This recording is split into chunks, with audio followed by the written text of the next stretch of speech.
carry. No, no, no. Now, you are just going to prepare yourself when you come on board, and then we'll be able to say one or two things that he is, and then it will get us into the groove of today's program. Now, like when I first of all introduced myself, I said I'm a pastor. But then you might be wondering, this is not a mosque, shrine, or church. But then I'm a pastor of sound. How do I mean? Then I should have come here and then use a slogan that we are used to, right? Does anybody have a feel? When you want to get people attention, you use one word. When people are making noise, you use the same word. When you actually want to praise God, then you use the same word. I don't know why people do that, actually. But then it's becoming unbecoming, and we are used to it. I want to start with, my name is Similoluwa Oyeleye. It says Simi. Some other places people call me Shiji, as in S-I-J-I, not Chidi. Is that okay? Do we have anybody from the east here? Eastern part of Nigeria? Please, let me see your hand. Eastern part of Nigeria. Right? Right. Let me put it down. I am not going to go into the sixth geopolitical zone in this country. If you look at Nigerian map and they divide it into three, the water, divide them into three, you have the larger part as the north, and then you have the east, and you have the south, and then you started having the north central and the northeast. And they classify, you have the south-south, southeast, you have a southwest, and they divide them like that. So far, you are not speaking anything that has to do with the northern region. You will be classified as either of the two. They will use the word whether Igbo or Igbo now. And then the other one will be Yoruba. Right. For this purpose, for this gathering, if you are not from the north, if you are not from the southwest Yoruba, you are from the other side, the east, the Edo, the former Bendel, Imo, cross over the bridge to the other side. Raise your hands up, please. So now I am talking in a language that they understand. So 1, 2, 3. Okay, so if you are from the other side, western, southwestern, let me have your hand here. Okay, if I want to say that if you are from the north, those one will only signify when we get to Zoom. Because we have people that are actually there. Let me get this phone. There might be attendees that want to check the venue. Somehow they put my name on that banner, and now I am so popular. That's why. So we want to give them direction. Okay, so Rana said audio consultant. You will permit me to just clear on that, why this is happening. You will see the word audio aesthetics and technology solution. If we start from there, if you start analyzing from that point, you know, anything that has to do with aesthetics is what the eye can see. Something that is built, that look classy, you know, the shape, how it looks, irrespective whether the content is empty, right? So when I have a package here, like that book, there's a book there on that stand. If you see the color might get you attractive, and you look at it. When you open the first 2, 3 pages, if you are a kind of person like me, you go to the back page, you want to know the author, or you open the forward, or who prefaced this, and then you will now say, okay, you know what, let me go further. Or you check the topic of the chapter 1. Again, you will see anybody that carry on their shoulder this sewing machine. You know, some region, you find them doing that mostly. They carry the sewing machine on their shoulder, and they help you mend some part of your stuff. For example, like me now, I have one that can get torn here, or the under G there. And then you have another set of people. If you come on this street now, they are in their shops. They use knife and they do their fashion stuff. And then you look up there, you can see style by Som E or something like that. and they have what they sell there. When these three set of people come down, they might want to hide under a name and call themselves tailor, right? They might say fashion designing. Some might say stylist. And then you started seeing names. And that's why in that book we ask people to put down their names and designation. I know this is not English class, but then we need to identify something is on that topic too. That 3. It's a creating and possessing a clear identity. Who are you? We are doing the same thing, but we don't even know who we are. And so we stay too much on the mountain. Nobody figure out what are we doing. And so at times you get frustrated. You want to run away that it's not selling here. Then you realize that it's like they said the pure water and the bottled water is selling now. You want to go to that. That is the essence of this place. All right? Why we are here is not to carry that black box or to fiddle with that machine. Somehow they wrote a name there. They have not paid for the advert, but they wrote Yamaha there. But I can tell you, if I put a barcode scanner and I scan that mixer, the headquarters of Yamaha will say they probably didn't recognize that product. But they will thank you for promoting them. If you understand what I mean, right? Okay. So the essence of our gathering here is to put a flesh into what we thought we know that is an illusion. It will be clearer. We are not going to talk about, okay, turn the knob like this. But then, whatever make you to be here today, we want to place a value on it. Then you can begin to get a reward system. For example, that engineer David was asking our area, and he actually left that part to me that I should ask, who is in the audio editorial? Is anyone here that is into audio editorial? Okay, you are looking at me, you didn't actually understand that. Now, if somebody might want to get a designation from this place today, how do you do that? You are going to have a write-up concerning this seminar that will be able to tell us how many camera, the type of camera, the spec of that camera, the quantity, the quality, and the status of people that handle it. And then you write something. And then when somebody read a post without coming to this place, he will have known in that thing that is watching, they use this type of camera, they have this sound mixer, they have this, they have that. That is into editorial.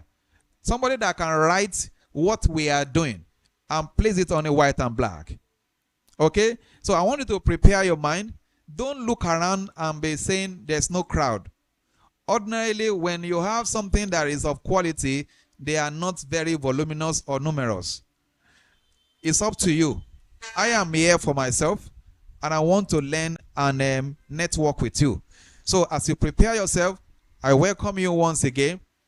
That as you start now, we start and we are not going back. I start and I'm getting my identity. I start and I'm getting rewarded. And so, with all sense of humility, I don't know whether we should do it the way we do it in the inner chamber. Before we, they give delegates what they are supposed to get. But then, if we put all those protocols beside, I want you to put your hands together. Why you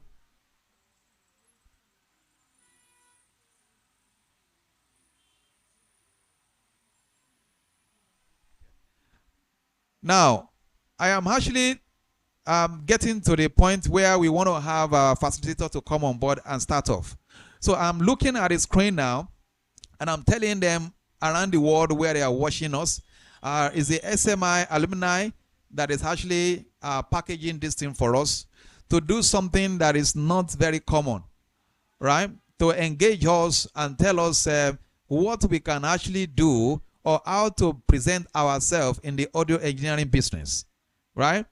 So if you are there, please, we would need you to send in your email and your phone number, preferably the one that is WhatsApp, so that we can actually get hold of you, get link of you. But then, in the absence of none, let's put our hands together as we welcome our engineer Osagie. Please, you're welcome, sir. Keep clapping until you get here.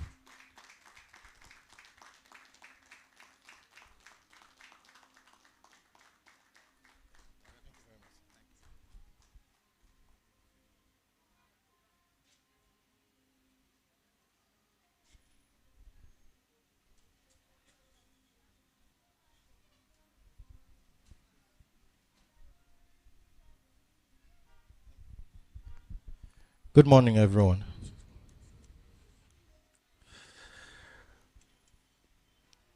I don't even know where to start. My name is Osagie. The engineering part is honorary. It's something you earn, right? Okay, so, and I'm sure that you guys are here to get more, to be able to put that stamp well. Okay, my job is not much today. I'm not seen everywhere because I don't like speaking. Let's just dive into it straight away. So, I'm here to speak about the qualities of an audio engineer. Who actually knows who an audio engineer is? Sorry, it's too high for me. Who's an audio engineer?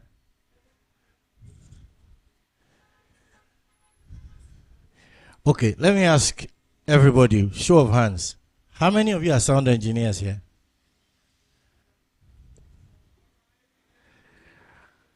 None? Okay, how many of you have played with a mixer before? Have touched a mixer before? Everybody. Okay, so you've played with that toy. Okay, so you want to know why is nobody showing hands that they are sound engineers?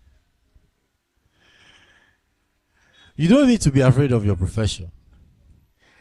Don't worry, I've seen it before. A lot of people are afraid to say they are.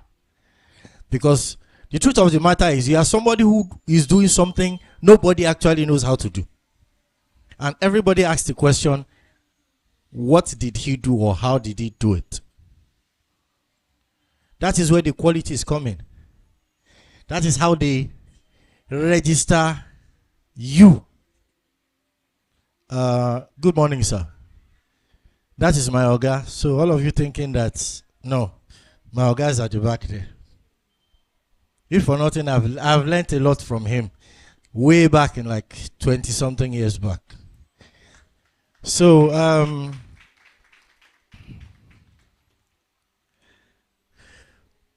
there are some things you need to know as an engineer. Who is an audio engineer, what you are doing and everything. If you call yourself an audio person, audio is basically what you hear. But there is a process, right? Now, I'm going to use some examples to define it. Let me use females. Some of them like pancake, right? Some of them like eyelashes, full makeup. Some like tight clothes, some don't like tight clothes. But there are some, you look at them and like, this girl always wears this. Why is that? She has a passion for it. And she loves it. It's like your junior brother. Oh, looks at the time. There's a program coming up. He must watch that program. He loves that program. If he misses it, do you have brothers that if they miss a program, it's a problem in the house? They start grumping. Thank you. As an audio engineer, I need to be a sound engineer as well. Because there are two, whether I like it or not. They are two different people. You must have the passion. If it does not burn in you that, I must make this thing sound right. I want to know more. I want to get more. Sorry, you're not supposed to be here. That's why I was surprised when I asked the question, how many of you are sound engineers? Nobody raised their hands. If it was burning in you, I would have seen your hands up first. You see the best dressed policemen. What do you think they are? They are the office. No, there are some on the streets. But majority of them follow VIP. But they are the best dressed. They are the best part of the police force. Why? Because they see them, they know, okay, this guy knows what he's doing.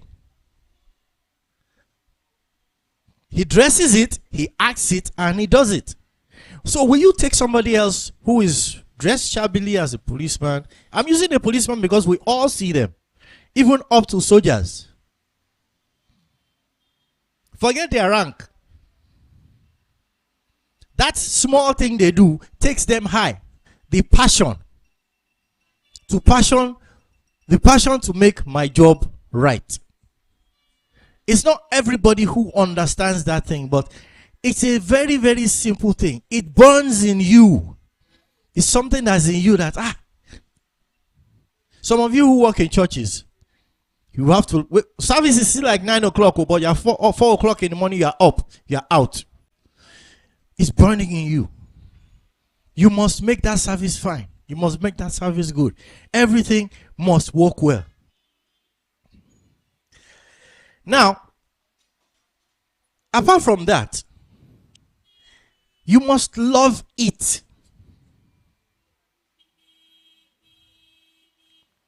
I'm going somewhere with this. You must love it. It must not be a problem. It must not be something that hinders you. You must be comfortable doing it. That's why I say you must have the pleasure of making it sound great. Because once it sounds great, even you yourself, you'll be happy that, yeah, I did something right. After that, you must be able to create an illusion of something magical. Why you take people to where sound, where it does not exist with sound. You understand that logic?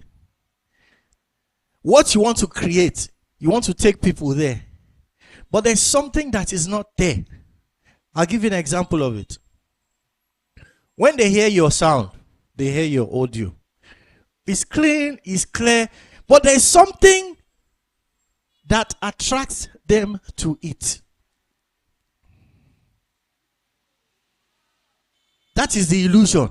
Something took them where they were before to you, and they were like, who did this? How many of you have people come to you and say, they said you were the one that did this? I liked what you did. It's because you have created something they have not seen and not heard. It is an illusion. A sound engineer is somebody who does what people do not know what he's doing, but he gets it right. But he gives them results. So if you cannot create that illusion on what you are doing, it does not give you that full meaning of, yes, you know what you are doing. Now, there's something we call creativity. If you go to church on Sunday, let's say you work in a church. I'm using an example. You work in a church, you work for a band, you go around with them. And it's the same thing every day. I'm using every day. It's every other day or every other week. You're not doing something new. It means you're just joking. You must be able to move from point A to C. Not A to B. A to B is a waste of time. A to C. Because by the time you move to C, you yourself, you're exploring, okay, I can get it better. Nowadays, we have small sound speakers that sound far better than the big boxes. Yes or no? How did that happen? Somebody sat down and got creative. He looked at the whole thing at, wow. Okay. Before we used to carry bogus big boxes, blah blah, put 10 on this side, put 10 on this side. But nowadays, one speaker here, one speaker here, you can cover 500 stress free. Somebody created something. You must be creative with everything you do in sound and audio. It must be a different thing. Next week, wow, I love the way the recording sounds. Wow, it sounded better than last week. You are getting there. It's getting richer. It's getting warmer. It's getting more comfortable. It's not distorting. People are like, okay. Even you are selling more for the churches who sell their tapes. For them, there's one major reason people will buy the tape. Major, whether you like it or not, it's the quality. If you work for a band and you're recording for them every other week, the only reason they will collect the recording from you is because it makes sense. And they will be bold enough to take that recording to the next client. Yes or no?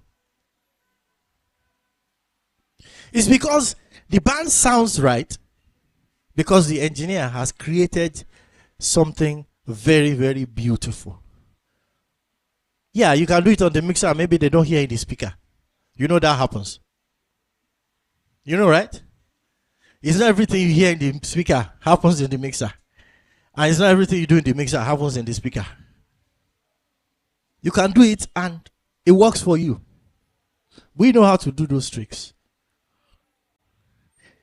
Now, you must be resourceful.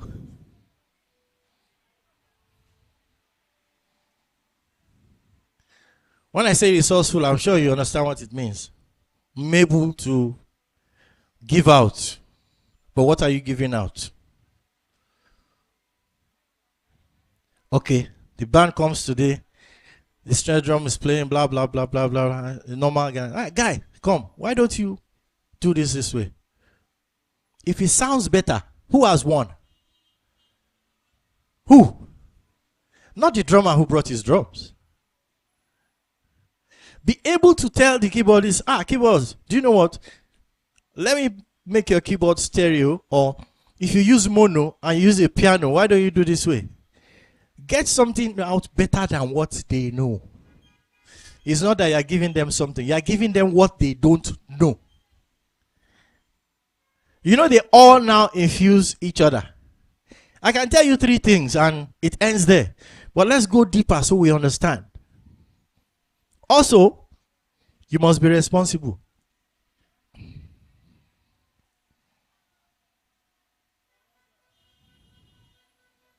You understand what that means? You must be able to take account, take responsibility for every single action you make. Because if the band leader climbs on stage, some of you get scared. Yes or no? You must be able to walk to him after him saying, how does this thing sound? I walk to him and say, it sounds fine. And you stand there.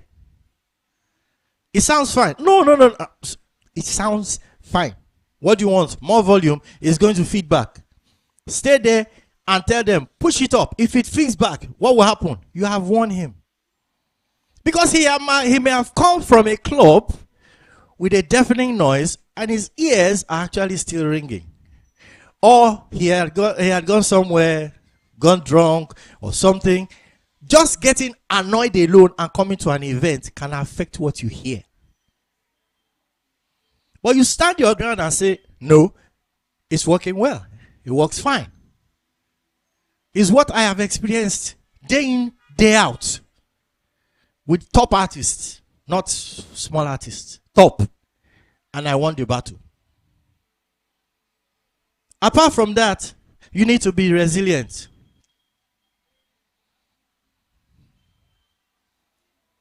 You understand me? You know what it means? Huh? Learn from your mistakes. We had a good show, but it's only you that noticed that, wow, I just burnt one high. Or if I had used this type of EQ, it would have sounded better. Or if I had done it this way, it would have sounded better. Or how? I should have put another speaker there instead of all of it here. Next time you are coming to that same venue that you did, that you noticed that, yes, it sounded fine. Everything was okay. You come back there. If you come back with the same thing, you have not learned anything. It's like a musician going to record. They go into the studio last year. They come back with the same thing this year. It's a waste of time. It's the same garbage in, garbage out. We've heard the same thing. You must give us something new. Even all of you that work in church on Sunday. Yes, your mixer is stable. Your microphones are stable. But your EQs, your effects, they are not there for television purpose. You need to work with it. Make it sound nicer every other day. So when pastor comes or when an artist comes, it will be like, oh, who mixed our sound? Who did the sound? Who did this? Who did this? Who did that? You are there. By the time they are coming back, the first person they'll ask for is you. I have been out of town and they've invited artists, Nigerian artists, to come. They asked for the engineers coming. They dropped 4 occasions now. They have dropped engineers from Nigeria because I was there. Do you know why?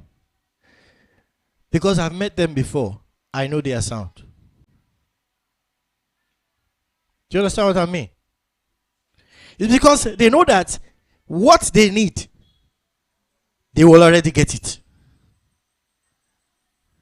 So why take fence sick when you know there's already Panadol there?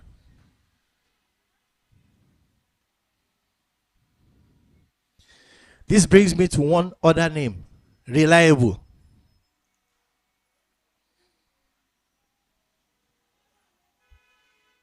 You see that everything is fusing each other. Huh? Like from the microphone to the cable to the mixer to the whatever before you get into the speaker. It's only one line. The main aim is to get the good sound. If you are not reliable, there's no point. Trust me, there's no point being in this industry. There is no point. Because the person who is going to call you is going to call you because he knows that the situation you want to sort out, he does not know about it. So he doesn't want to come and supervise what he does not know over you, who is supposed to be the person in charge. You understand that? If you are not reliable as a sound person, there's no point. I cannot bank on you because I go there, I still need to. We forgot our cable. We didn't bring this. Okay. That is even small. The band is there. Where's the engineer? I forgot to. I'm coming. You see, when you are not there, when they need you, it demoralizes everything. No matter how small the program is, no matter how big the program is, everything stops. And God help you. You are the one who set up the system and you went to sleep in your hotel. And everybody has come waiting for you. You have messed up the show before it started. You must be reliable. You must be found where they want you in every single thing. And also, you must persevere. Perseverance.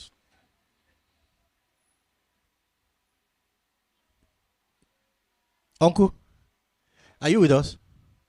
Okay. I hope so. Who does not understand what we are saying? So far, who does not understand what we are saying? Are we together? Okay. What you must always think about as a sound person is getting it better than yesterday. You are only as good as your last event. If your last event was bad, trust me, you are bad.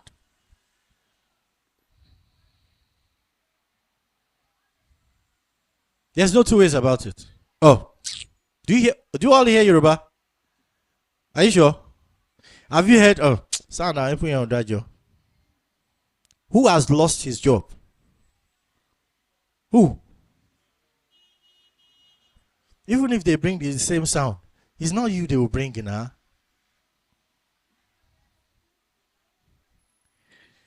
That is why the desire to learn more must burn in you. Always have in mind to create something new. It's not for me, it's for yourself. Do you know why? Because they'll come back and meet you and say, guy, you are the one that makes that event, and you will help us do our own like that. They must always come back to you. Trust me, being popular in this industry is stress. We don't get to sleep. Ask the other people. We do not get to sleep. If your phone is not ringing, you are with somebody. And God help you are trying to explain something to somebody who is actually going to pay, and the guy does not know what you're talking about. You are going to be there till he understands. You need to paint the picture in the way he can see it. Are we all together? So lastly, don't let me take your time. You must have respect.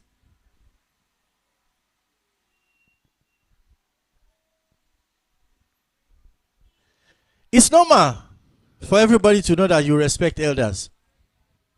But trust me, in the audio industry, you need to respect the guy better than you. Because he has created what you have not created. And if you learn from it, what do you become?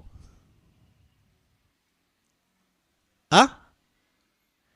No, you don't become better. You become a student which can do it better. Because what you learned means that you have learned at where he stopped, and you are taking it what? Higher. Respect every single person you meet on the way. No matter how small, no matter how big. Me, I still learn. People will be like, why? I still learn. Every other day, the white man brings up something new. He's canceling something to get something better. He's removing something to get something better. Why? To make it easier for us. So tell me, why would I sit down because the church is paying me well, the band is paying me well? I don't need to. You will lose. Because they will get tired of eating chocolate every day. But mix chocolate with vanilla today, mix chocolate with strawberry tomorrow. Wow, the guy has flavor. Yes or no? So everybody in this line of work has one thing in them: the uniqueness of your ears. So respect who has it better. Sometimes I go to some places, I just sit down and look. Why? Because I want to learn.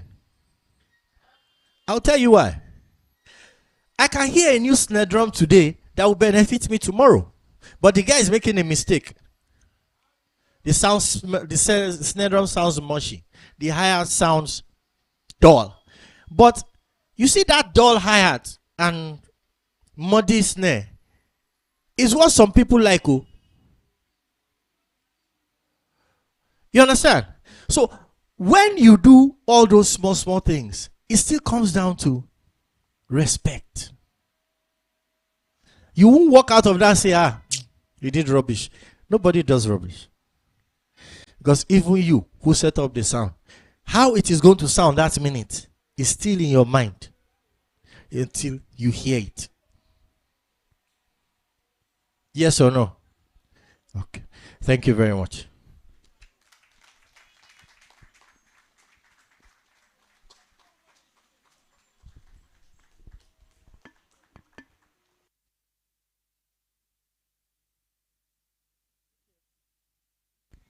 Put your hands together once again.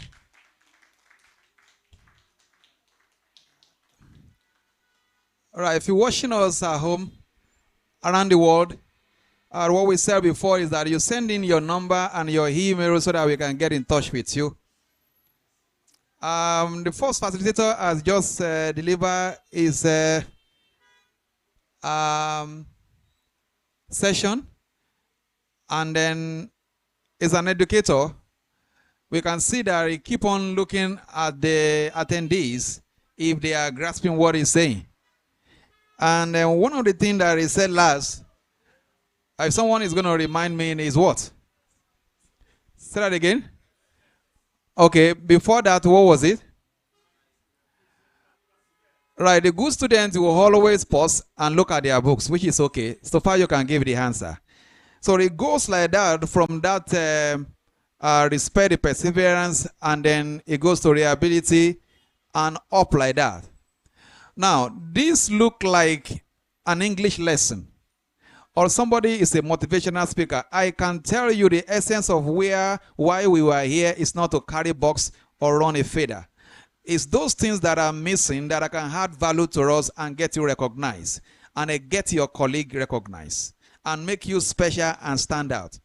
I know we will hear more of this as we go on. We appreciate you, sir.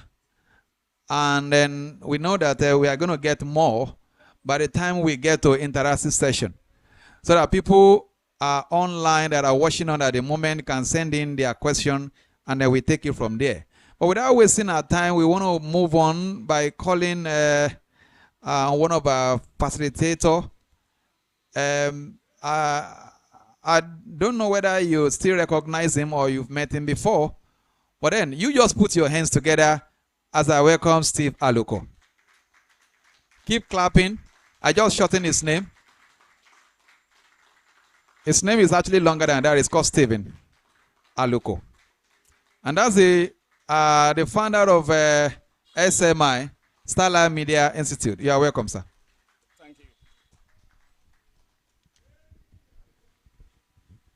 Thank you, everybody.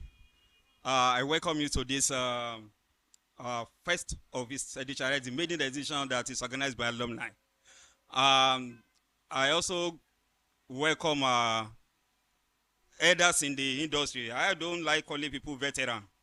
You understand now? But I like to refer to them as elders in the industry. That is the person of Uncle Laolu and Mr. Osagie. Welcome, sir. I was very, very happy when this was set up, because, you know, SMI normally have a seminar to pass people out at every end of the year, you know, to guide graduates. But when they told me that the alumni is actually going to be doing something, I said, okay, that's fine. And it's good that we are stepping up. How many alumni members are here? You understand? That's okay. That's okay, thank you. When I was given the topic, I said, okay, because they said that enough of technical things. Let's get something that we talk about ourselves. Don't let us talk about something outside us. That is something that we work with. We've had enough about loudspeaker, not about mixer. What else? Dynamic processing, equalizers, or something like that. What of us that are actually doing this job? What do we need to do to that keep us going in the industry?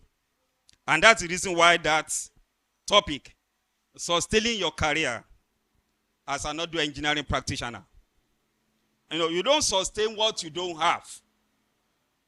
So this seminar is not for newbies or somebody who doesn't have an idea at all. It's for people that are already in this. Those that are not, doesn't have anything, we have to gain something, because if it motivate them, inspire them to do what? To actually want to become one of that.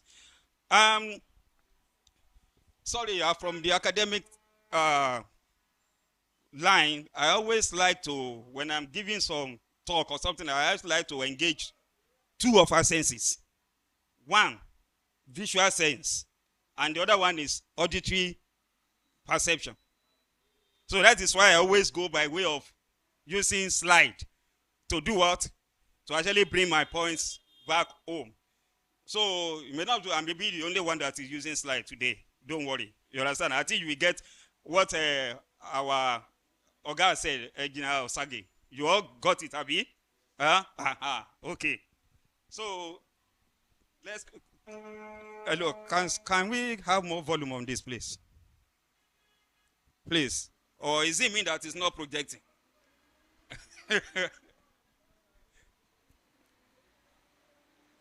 Yeah, I hope we can see this. If not, just manage to see it. Yeah. Now, my topic is the importance of having a clear identity and being confident. That is, creating and possessing a clear identity for what? For a successful audio career. That is one thing. If you want to have that clear identity, you need to understand what industry you are going into. What does it mean to actually, what is audio engineering itself?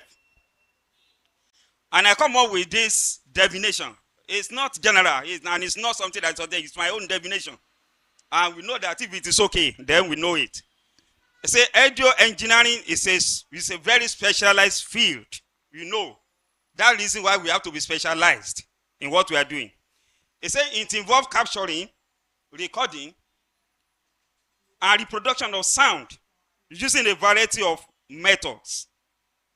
And the knowledge of how to store and work with that sound for later playback, broadcast, duplication of media, such as CD, and a digital download. These are the things that actually encompasses everything that we do in audio engineering. So if you are into this career, this is what you will be doing in any area.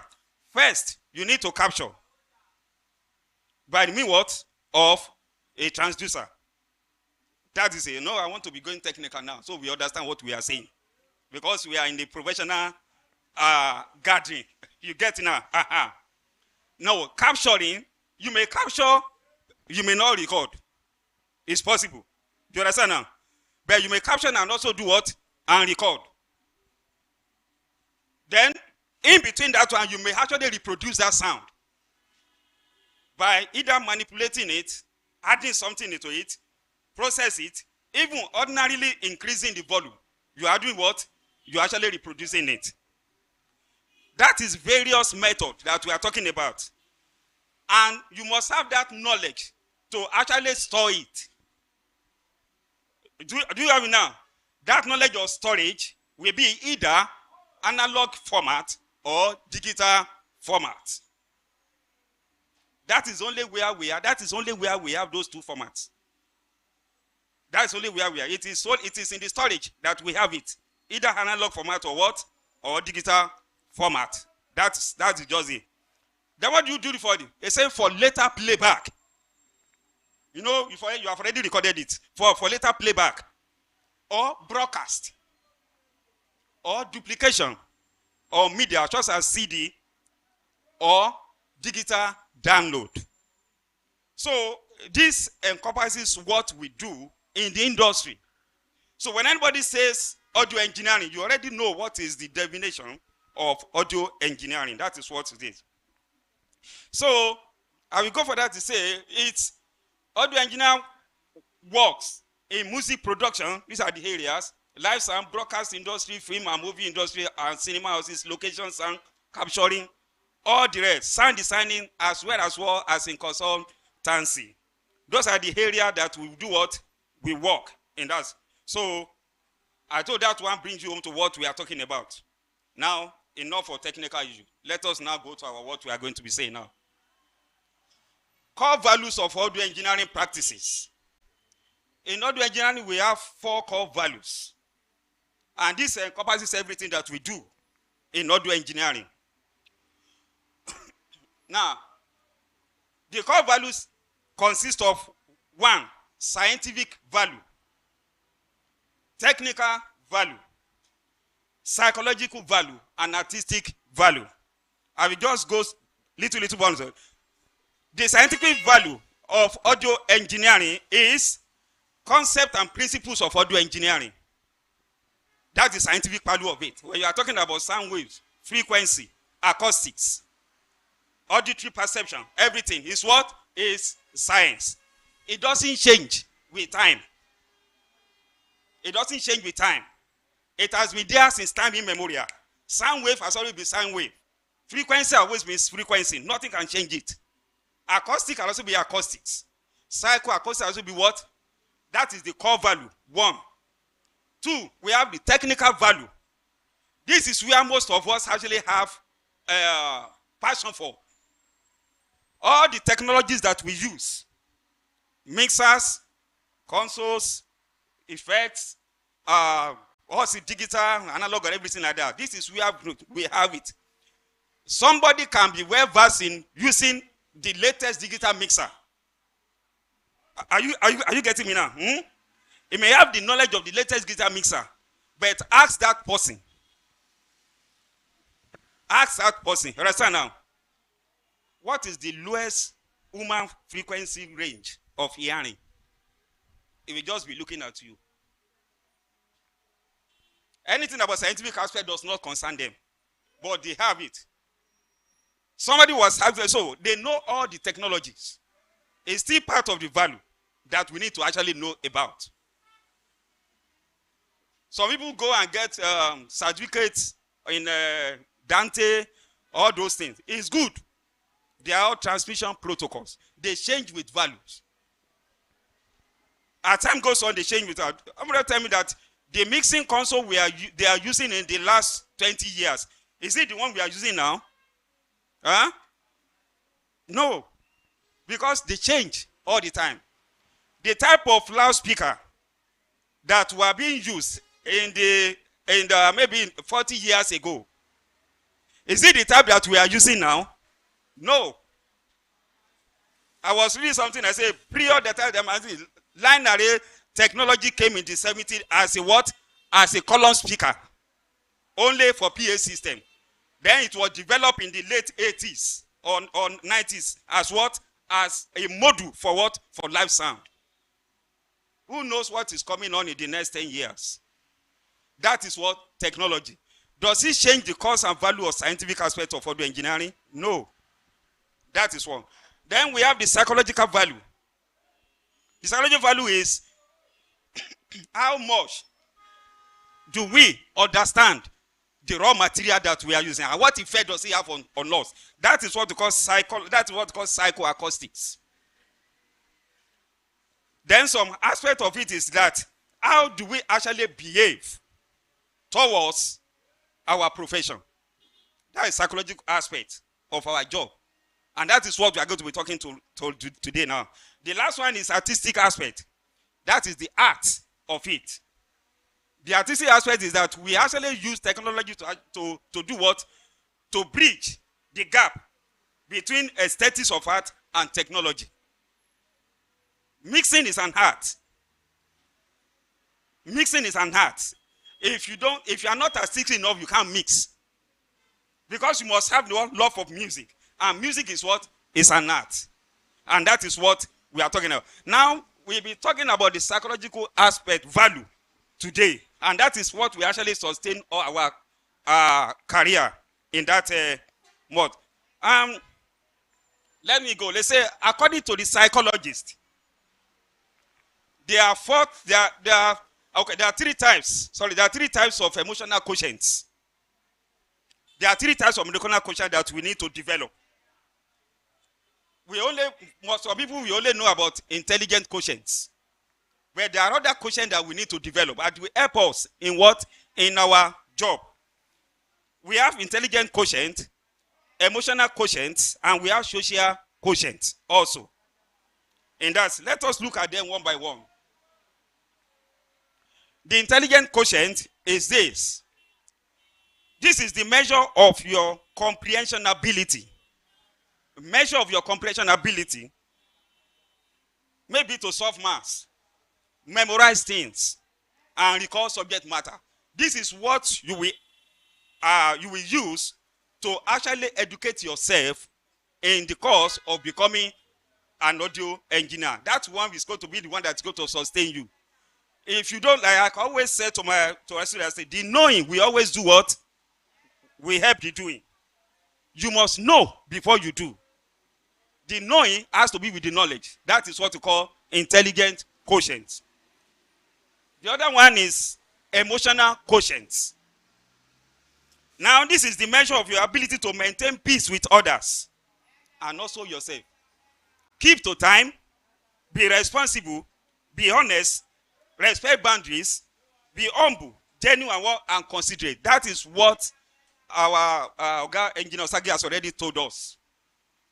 I studied lots about emotional quotient that we have to do what? To develop in that area. We need to actually develop all those one in change of this. Then the last one we have what's called social quotient. This is the measure of our ability to build network of friends and maintain it over a long period of time. Now, we are here now. We are going to network. Everybody should know each other. Network of friends. It's not that you cannot stand as an island or one tree in the forest. No. You must be able to actually know who and who are the same industry with you. And what is their strength that can actually complement your own strength. Like I always say that there is no audio engineering project that you alone can do from beginning to the end. But in this country, you will see somebody that's going to do the setup, install. You understand now? Set up the set and do everything. And even the one to mix. By the time you start all this, you are already gone. You are finished. But when we are specialized in some areas, then we know who to call. And it's part of what we are here for today. So this type of psychological case that we are going to actually build up and achieve, that will sustain us in what? As a in our career as audio practitioner. Let's move on. Now, the importance of having a clear identity and being confident. This is where I'm going to actually bear the cat about my topic now. Possessing a clear identity. President Barack Obama once said, worry less about what you want to be and more about what you want to do. You understand now? Because what you want to do will take you to what you want to become. Somebody can say, I want to be an audio engineer, and he does not even specialize in anything. Nobody will know you, like our guy said the other time. What exactly do you want to be doing in that industry that you will end up becoming? That is possessing what? A clear identity in that word. And I find it to be true when trying to do what? When trying to be an audio engineering practitioner, especially as a freelance. Mostly. You know, when I say as a freelance, is that you have time to actually expand. You are not encamped in one area. When you are working for somebody, make it a stepping stone to where you are going. Don't settle for less. Don't always settle for it. Because if you settle for that place, you will not give other people room to do what? To develop. Because other people also need that place you are working for them to develop so that they can move forward. I hope you understand what I'm saying. Is that? Aha. That's what I'm saying there. So, too many people dream about becoming an audio engineer instead of focusing on what kind of sound. I use that word sound. What kind of sound they want to create and what type of equipment they want to use. They are doing it. You just become themselves. So what type of equipment do you want to use? What type of sound do you want to do? They just want to become an audio engineer. Nobody become an audio engineer. I always tell you, now, as a single person, you are not an audio engineer. Are you getting that? All of us together, we are what? We are audio engineers. That is a connective name for everybody. But if you really wanted to actually introduce yourself, then we come there and see what are you going to be calling yourself in that area. So focus basically on what you want to do, what you want to do and be known for. What you want to be known for. Instead of learning how to only, it is more important to figure out what you want to become and how to achieve that. Many of us have come to school to learn how to. You understand now? But how do you figure what you want to become? No, I always liken our profession to medical profession. Are you getting now? To medical profession. If somebody comes and say, I'm a medical doctor, you will be expecting more. Is that? You will be expecting more. Medical doctor. And so. But if somebody comes and say, I'm a dentist, you understand now? Nobody will tell you that it's from medical practitioner. You understand now? I'm an optician. I'm a gynecologist. You guess now? You don't need to find out if it's a doctor or not. Is that? When somebody saw you say, I'm an audio engineer. And so what? You are audio engineer. So, what is your area of specialization? What are you known for? These are the areas that you can actually sustain your career. I hope you are getting it. So that is one. That is possessing a clear identity. Let people know you for something. Specialize in something. That is what we are talking about in that area. Number 2, become a brand and an entrepreneur. Become a brand and also an entrepreneur. Now, let's be frank. When you are trying to be the career and audio professional, whether you like it or not, you need to start seeing yourself as a product or a brand. You need to start seeing yourself as a product that people wanted to buy. People wanted to go for. Do you get it now? They say this doesn't mean that you should become a sellout totally. Lose yourself. But instead, on the contrary, this simply means that you're becoming your own salesperson where you are what? You are the product. Many of us bears our names. Our name is not our brand. The first thing you are going to do is that when you identify yourself, this is a clear identity you want to go now, then you create a brand for yourself. This is what people wanted to purchase. This is what people wanted to know. A brand for yourself. You know you belong to an industry. Create a brand for yourself. Like some people will say, okay, this is maybe like maybe we say Steven's sound or Steven's mix or something like that. When you say Steven's sound, they already know that, okay, you belong to one industry. When you say Steven Auto Mix or Steven Mix Soundscape or something like that, you are already creating a brand for yourself. Apart from your name, let people know through your brand what you actually wanted to become, what you actually possess as a product that you wanted to sell. That is another thing. That is how to actually create it in yourself. So you know that this is a brand and this is value. You create what you call a sort of a value for yourself. The brand is what people know you for, and the value is what you specialize. By the time they are looking for, maybe they want to look for a live mixing engineer. By the time they mention 543 brand name, your name will be there. Because you have already created a value in that area. You've already created a value in that area. That is what it means. You may possess abilities in doing many things, but which of these areas are you specialized on? Most of us are in live sound. Time will not permit me. I can give you 7 specialized areas in live sound. Well, my students will know it. Only in live sound. Live sound is one of area for specialty in what? In audio industry. But we can have 7 positions in that one. How many of us know about system integration?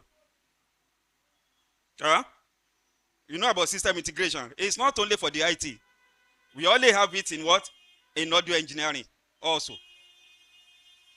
We all have this audio engineering or something like that. If you work in the recording studio, we have 3 specialized professionals: recording engineer, mixing engineer, and mastering engineer. And the third one, music producers. Those are the 4 professionals that work on the music production. But here, you are the only person that is doing the whole job. I mean, you even had up to be a musician because you are going to play the keyboard. you are going to sequence. You produce the beat and everything like that. And that is it. But when we engage ourselves professionally, we know that, I mean, in abroad, I mean, an album production will never start from one studio and finish in one studio. Ask whoever is new. It might start in Lagos here, mix in Calabar, mastered in what? In Kano. Because we have professionals that are working on it. If there's anything needs to be added to that, they will return that one to the multi-track stage. At the recording, we have recording engineers, so that are actually they are professional in what? In recording. And we have people that also they are good in what? In mixing. And they know how to actually do an open-ended job. The recording engineer won't finish it. Leave room for mixing engineer to add what you ready to add to it, and leave it like that. And the mastering engineer is going to prepare it for what? For the master CD, or for the master this thing distribution. And that is why we create value in ourselves. When we come to live sound also, we have people that actually do what we call a sort of stage design. They design the stage. You know, they know where the monitors are going to be placed. They know what are the things an artist need. They design the stage. They do it as okay. They have to do. Ordinary microphone selection is a professional. It's a profession. We have people that are specialized in cabling. They know the type of cable to actually use for one part of the. You know, all these things. But because here we are not, those are the things that we have to sustain. When we do that one, we sustain, because there is no way audio engineers can stay idle. Because every walk of life require what? Audio. Every walk of life require audio. But here we are only because people are just moving it in that scale. That like I did a survey in 2015. I did a survey on Facebook. I did a question or something like that. And I wrote, how did you come into audio engineering? Almost about 56% of people that answered it came through audio engineering because they have failed in one profession. They did not make it in one profession. They cannot find job in one profession. I won't mention that profession, you know it. They now flood audio engineering. You understand now? The remaining 25% says that they love music. There was some even say, I'm a music director and my audio engineer does not listen to me. I want to know what he knows. So that if he's messing up, I will go and correct him. So he wanted to learn audio engineering. You understand? So, I mean, the rest, they are undecided. They just want to know it. So these are the things that will, I mean, whatever route you have to come from, if you get into that, then you must actually sustain it by being specialized. That is just it. Let's go quickly. It does. So, in fact, I believe that everyone in the world will benefit from becoming better at selling themselves, of course, in a subtle way. In that one. So, it is important that you stop referring to yourself only as audio engineer, but as an entrepreneur. By simply changing the way you see yourself, you will automatically take a step forward in your audio career.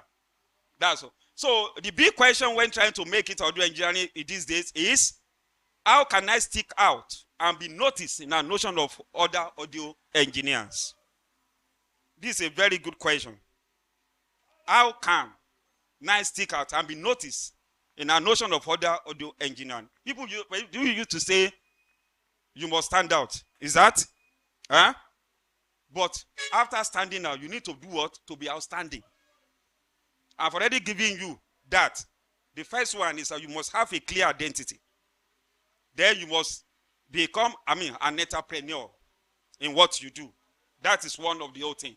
And that's however good you are at what you do, there will always be someone else out there, notice very well, who can either do it better or most of the time cheaper.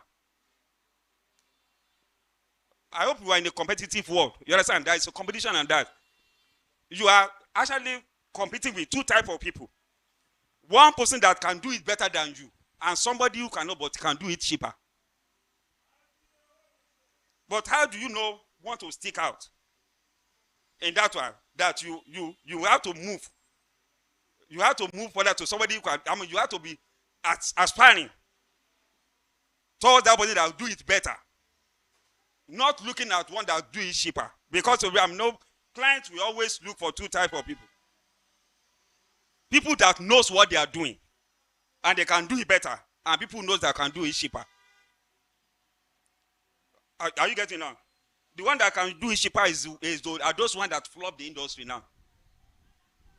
You need to say, please help us to come and mix for this show. And you tell them that, sorry, for this show, how many artists? Or how are you to say, maybe I'm getting that 50,000 per hour or something like that. We say,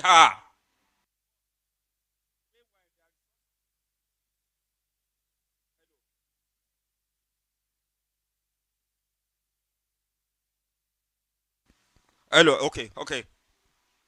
Sorry, use the cable. So, meanwhile, there is somebody there that will tell them, okay, I will pay, maybe 10,000 will be okay for me.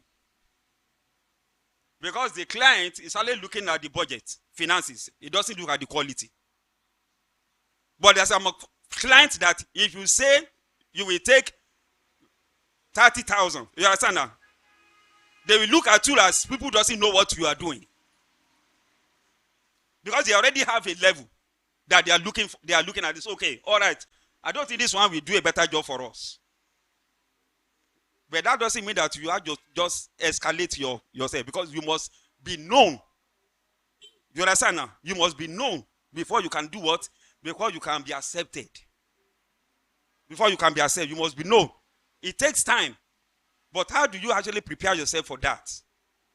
And that is what we are telling you here now. There was a time when I first came back to Nigeria in Lagos. Here, understand now? I have to walk all around to all the churches in Lagos. I was rejected most of the time. Most of the times I was rejected. I even sent protective letters to them that, okay, we can do this for your church, we can do this, we can do that, we can do this, we can do that. Some people will even call us, okay, this one. I remember one incident in Lekki, one church in Lekki. They were just looking down and saying, oh, look, just go away. We have people that can do it. That was 2015. Since then, it was last year. Now they call me back again. The problem, they still can't do, but they call me back to the year. And I told them, look here, because I already created a brand of value for myself. Before I could come, this is how much we pay. I now have a call-out charge. They were the one begging me to reduce it. I said no. Engineer Simi can be a limitless. You understand now? It's a very big church in Lekki. We were there. We said that they even said to go something like that, because they did not actually know the value. You are created. People should know you. They even told us somebody who came from India, another one from China, they want to do that. They even brought their equipment. They even brought their equipment to that place that, oh, they will sell it. They did it maybe like a show or something like that. I don't know. Like a demo. Like a demo. For them, their equipment get burnt. And they said, no, this is not what you wanted. And I said, okay, that is what. So if you want me to come now, if that is just, they were heavily begging me. Because I charged them a call-out charge of 50,000. They were begging me to 30. They have to Lekki. You understand now? For me to come. Because if you pay me to come for that place, and I come and I do that, anything you want me to do, anything I have told you to do, you will do. Because you won't waste that money again. That is the essence of creating and sustaining your career. In that sense. So, let's go. So, having a good idea of how to brand and promote yourself is what is the key. Let me quickly go on. Be that person that people want to be around. That is love. You have to be interesting. People need to be happy when they are around you. That is one. When I need to sell anything in life, it's important that the product is well defined and has a clear identity. That is one thing. Don't aim to just be another producer or mix or recording engineer or musician. Instead, be that person that people go to for a specific project or skill. Specific project or skill. I know somebody in this country that if you want a mixing engineer for juju music, is one of the best.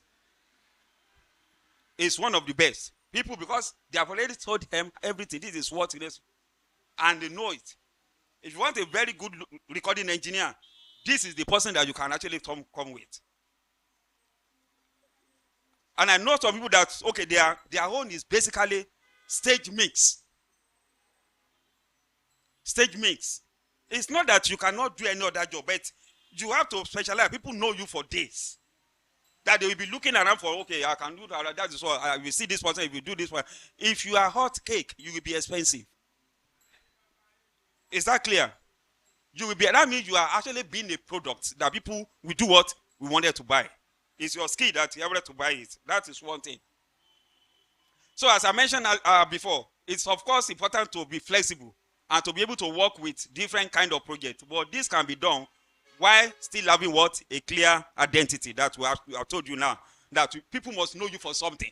You may be able to work on every other project, but people must know you for what? For something in that area. Another part of the product you will well define with a good identity. The product must also be attractive and something that people wanted to actually say themselves, wait. That is another area that people wanted to identify themselves with.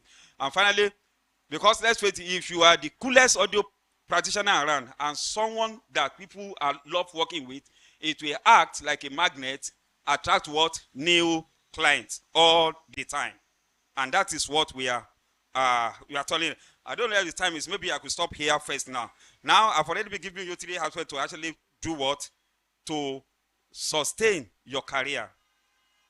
First, know what it is that you are doing. The psychological aspect of what you are going to develop. I've already given you that. Mostly.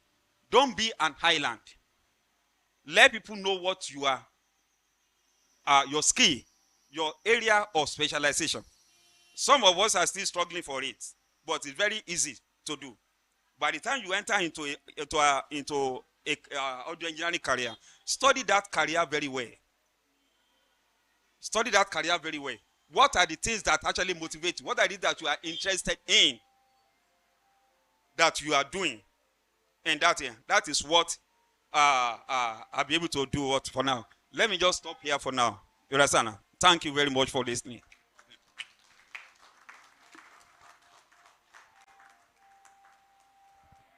Thank you very much. Please, can you clap for him again? That was well delivered. As a lecturer, he gave us like 3 quotients. What are the quotients? We remembered. Oh, he does. Thank you very much. Intelligent, emotional. And who are the product? You are the product. Because some of you, you think it is soap. It is ever, it is microphone is talking about. No, you are the product. You must have a specialization that you have to develop and becomes what? A product that somebody needs in the industry. So please, let's give him a round of applause again. We don't have much time to. It is very rare to find someone like this I'm going to introduce. As in somebody very rare. If you know how we brought him out, I'm telling you, he's a rare diamond. Let me describe him as a very rare diamond. Someone you can really, he really touches some songs. As in, by any song that he touches, I'm telling you, that song is a sellout. Is what? A sellout. Just stick it. I remember when I was a kid, when I joined that production, sir, Ayuba, I was one of the major recording engineer, Mr. Kampari. As in, sitting under his tutelage was priceless for me.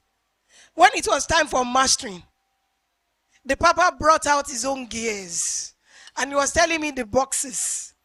I knew one red one. I've forgotten the name of that red box. That red box looks like it looks like a machine gun. He said, Debbie, these are the processors I am going to use. I am not going to touch those ones. We're going to process this. This is how we process the voice. This is how we do this one. This is how we do that. I was like, I'm listening. I'm tired. Because it took his time for every recording. Ayuba's recording. I think that's one of the last recording. And I'm so privileged to work with him. I'm talking about our papa, our uncle, Laolu Akins. Please, let's a standing ovation for him. He has been in the industry and he's still adding to the industry. Clap well, now that hand can sound better. You're welcome, sir. Please sit down. Good afternoon, everyone.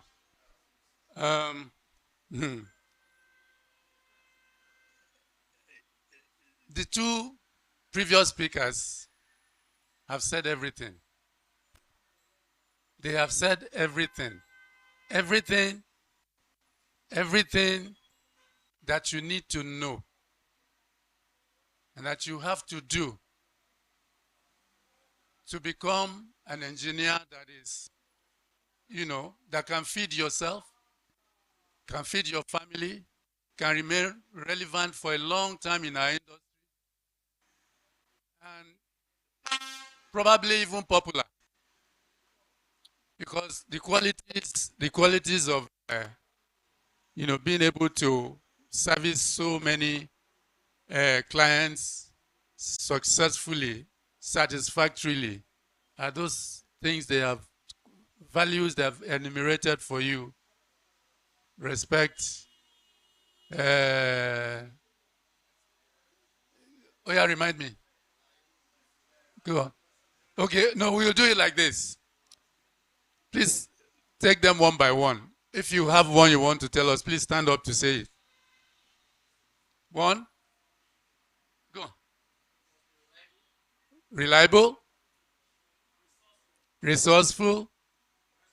Responsible. Pardon? What? Perseverance. Okay. Respect. But let me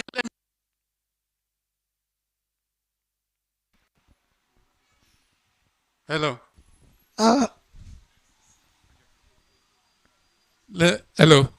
Let me take this from a different angle, because as I stand here, I can categorically tell you that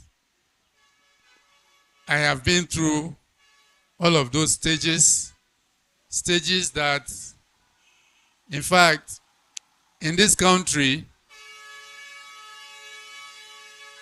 we started to try and make quality sound popular when nobody, not many people, very few people, understood what quality sound is all about. And like Mr. Aluko said, Engineer Aluko said, You know, you go about trying to impress people that, look, this is what you need. That is what you need. My talk is going to be based primarily on experience, things that I have gone through. And I think that's what I would like to share with, because I've got a written document there, but I think it's probably important for you that we share experience so we can interact and you can see various angles of how you can sustain yourself within the industry. Now, sustaining yourself professionally is one thing. You have to sustain yourself economically. Because to sustain yourself economically, you have to have all those qualities that they have enumerated and more. Business acumen is one. Okay? To synergize, cooperation is another. Because you have to cooperate with other people to be able to find jobs to do. And you have to, resilience, somebody mentioned that earlier. Even when you are resilient, people are looking at the qualities that you are putting on the table. Oh, he can walk, he can drive, he can run, he can sit, he can whatever. Okay, after all the running and everything, what is the quality that you bring to the table? Are you able to deliver? So if Engineer Aluko sends you out to say, go to that church and go and this and that and that and that, is he confident enough to send you there? And are you able to deliver that even when Engineer Aluko is not around next time, they can say, oh, call his assistant. He will have an idea. Or send you to somebody else. So you are spreading those qualities around as you go. And you are able to stamp your authority on the people that you meet. In other words, which will lead you to jobs, more opportunities, and you are able to sustain your job, sustain yourself by earning more opportunity of income, of sustainability in your job, and people are happy. Can you see? So it is, you can sustain yourself by the knowledge that you acquire. You can expand the scope of the knowledge that you acquire. You can use that knowledge to sustain your job only to a certain extent, but you have to add more. What are the qualities that you add more? Are you honest? Are you a honest person? Can people trust you to say, John, go to Alaba, go and buy me an SM58 microphone, a Shure SM58 microphone. And then they sell it to you at 50 naira. And then you come and say, Oga, you see, when I get there, they say they didn't know they for market at all. They give me one man wait there for inside. When I reach there, the man say na 75 naira. And I even tell him, make you give me receipt. You say, if we know they give receipt here. So you have coined it all up. You have cheated your Oga. You have cheated yourself. Because one day Oga will go there, and then they will tell him that the microphone is 55 naira now. We only just increased it. It was 50 naira about 2 months ago. What will you do when Oga comes and say, John, shebi na 50 naira, then they sell that microphone and say, you can't tell me, say now 75. That is dishonest and lack of integrity. Dishonesty leads to lack of integrity, because when you are not honest, you just compromise your integrity. You are not clean, very, very dirty in the mind, in attitude, in character. See? So these are values that you have to add more to your knowledge to understand how to sustain yourself in the profession, economically and otherwise. You can have the emotional perception. You can have the psychological perception. You can have all of that. Your emotions are nothing if you cannot be dependent upon, if nobody can depend on you. So let me take it from another angle, because I have been privileged by the grace of God to have operated in various areas of our industry. I started as a musician, and I started in the years where we used to use, are there people who do maintenance among you? During the Biafra War, for instance, when we go on the road, you couldn't find fuses to buy. So if our Vox amplifier blew, we couldn't find fuse for it. And the voltage at the time was something else. So what did we do? We used to do, we will find cigarette foil. You know the cigarette paper. You know the paper inside the cigarette box. You know the foil behind the paper. Which what is it? Can anybody tell me? Huh? That's what we used to make our fuses from. And you have to measure it right, oh. You cannot just take cuts and wrap it around the fuse. It has to be right. It either will work or will be too much. So those are the experiences, but that is archaic because today the technology is different. And I just made reference to that so you know how I started. Therefore, I have gone through stages of this industry. Audio became a part of what we had to do. We had to learn to know about audio. Not because we set out to learn audio. We had to learn to understand audio. Because for us to perform, we had to understand what we needed to do, whether with an amplifier or with a microphone, with a cable, and all of that. I played drums. My instrument was drums. But you'll be amazed what I know about electronics. Because I was forced to. When Engineer Aluko spoke about people coming from different backgrounds, maybe not being able to do well in some places, and then they jump into audio engineering. Well, that has happened, particularly with young ones today. People are undecided about the career path they want to follow. But many years ago, circumstances forced some people into what they are today. Some got to discover themselves by those circumstances, not by the inability to make decisions, but by circumstances. But some of them have become better for it because they have discovered themselves, their abilities, their talent, where it lies, what they can do with what God has given to them, and have become very, very successful professionals today. I am one, by the grace of God. And I'm sure many of you, Engineer Osagie here, is another. Because I know that I've known him for ages. We've met in several places. You'll be amazed. Even abroad. And we will meet in the same corner where we are looking for whether it's equipment or something or whatever. You know. So this is how it has been for our industry. But I'm happy today that many of you young people are interested in learning audio engineering, and you are trying to learn it properly. Because some people never had the opportunity of what you have today, but they still struggle to learn, to understand. So it is a huge value that is being added to you by studies like this, meetings like this, where we can exchange ideas and we can share experiences and help ourselves to grow, because we need to grow in this industry. Another area where I would like to speak about is that when we are not together, when there is no synergy among us, we cannot grow. Therefore, we cannot sustain ourselves. When you cannot sustain yourself, you cannot sustain anybody.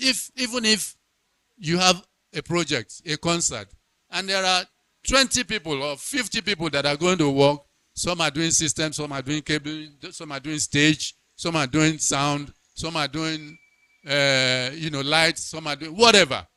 Those are areas that the divisions that exist in our industry.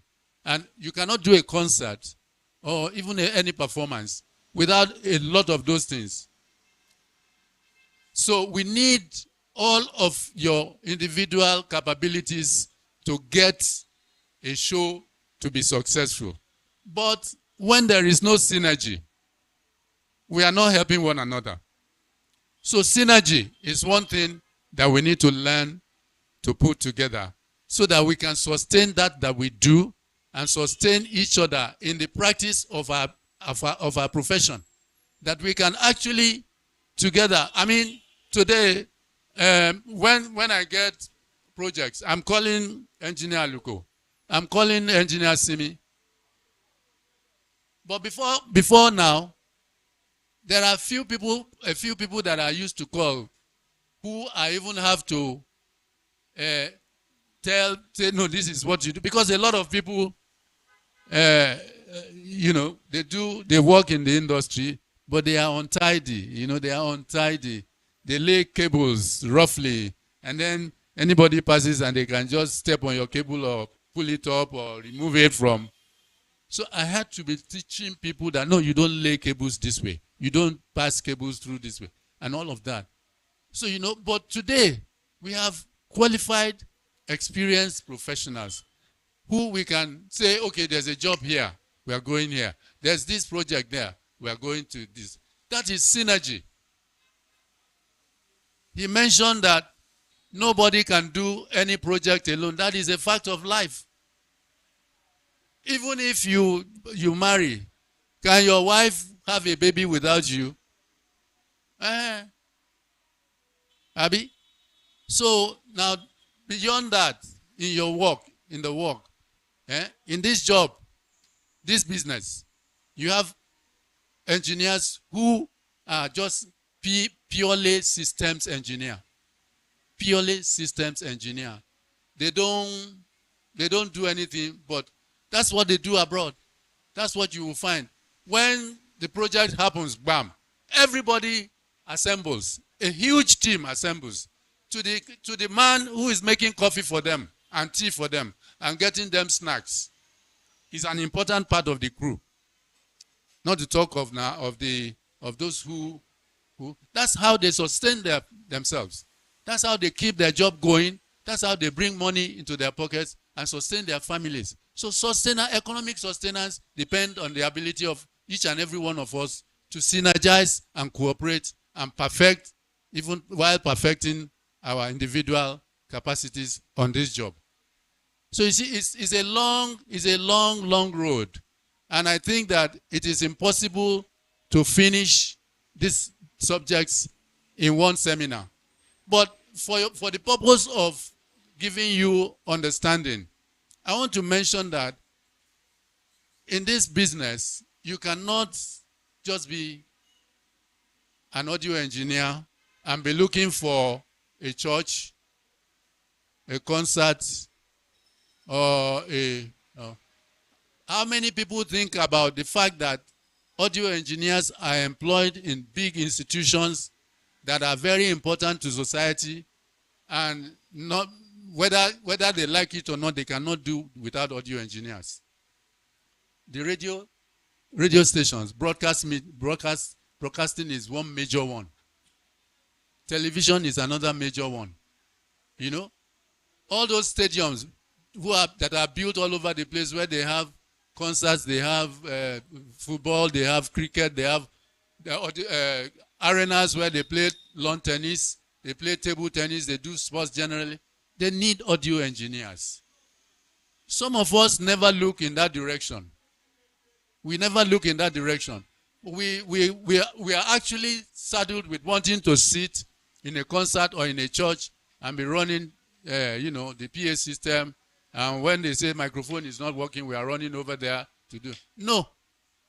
This industry is so wide that you can find your niche in any area that you set.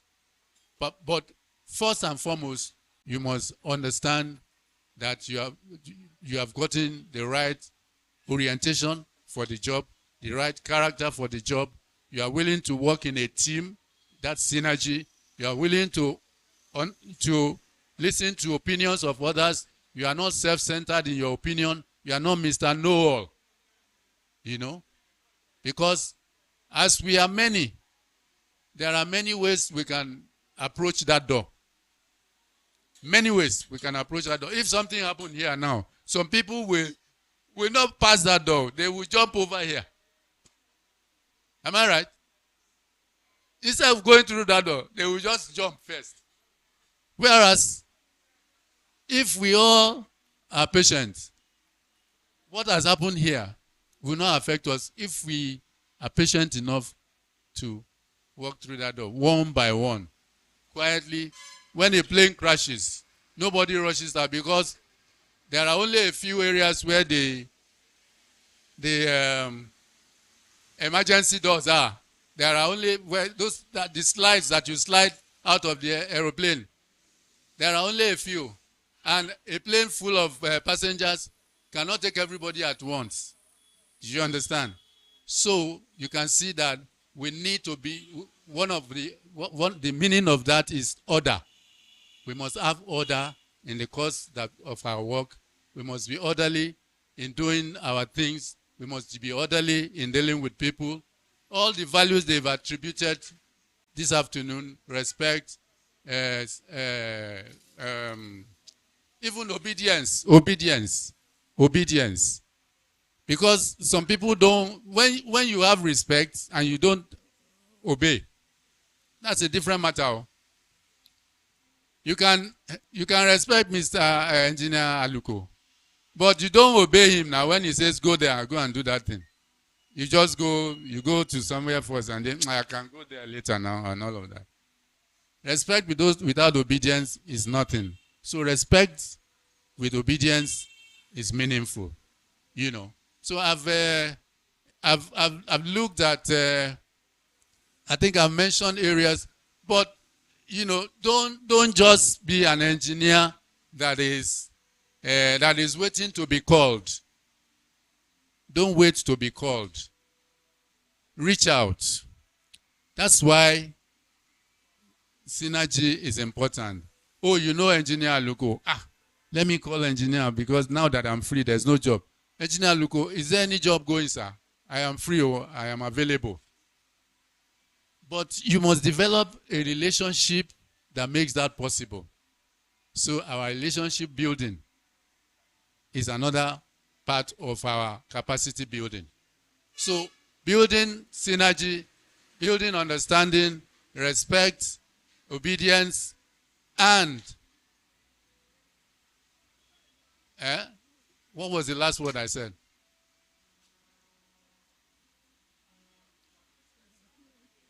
No, cooperation. If you can call Engineer Steve Aluko to ask him if a job was going, you are reaching out. And he will call you when there's a job because he's open to cooperating with others and helping others. But one thing that we don't do, mostly, is that we don't get together. We are not one. We are many here. Even in this industry, even in the audio engineering industry, we are not one. Because we are not together, we are not growing. We are having pockets of successes. Somebody is successful, everybody knows him, he's a fantastic engineer, and they will call him to all the jobs. But it's only him that will be working, and all those he will call, right? But imagine that we are all together. We have an umbrella body.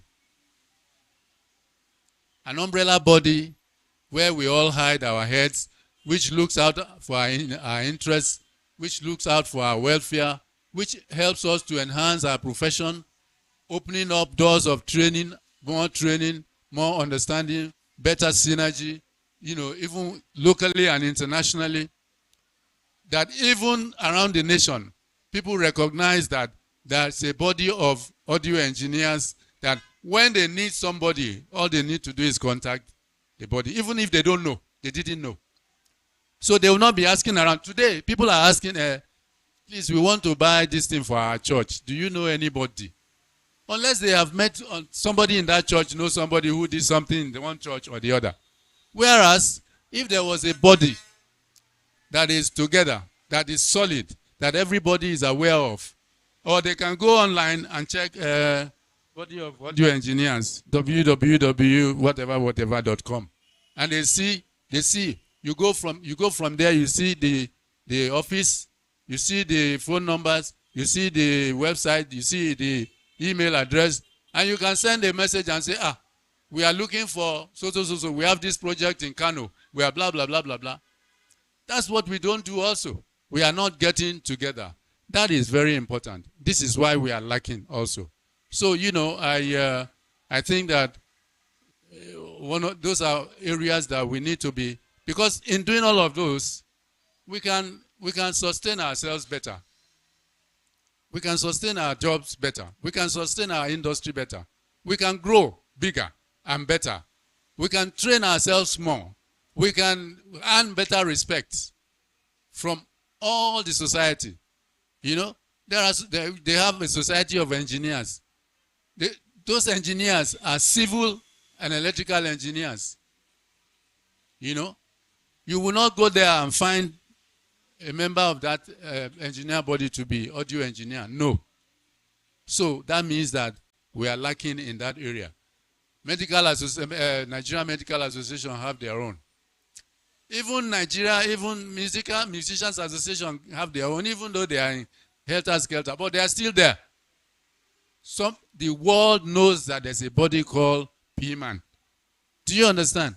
So I veered into that direction because it is one of the major issues that can help us to grow, thereby sustaining ourselves in our industry, and sustaining our industry and make it acceptable, recognizable, and to earn respect even in the society.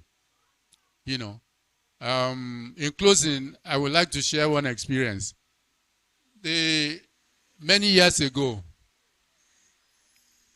when I finally decided to be a professional musician,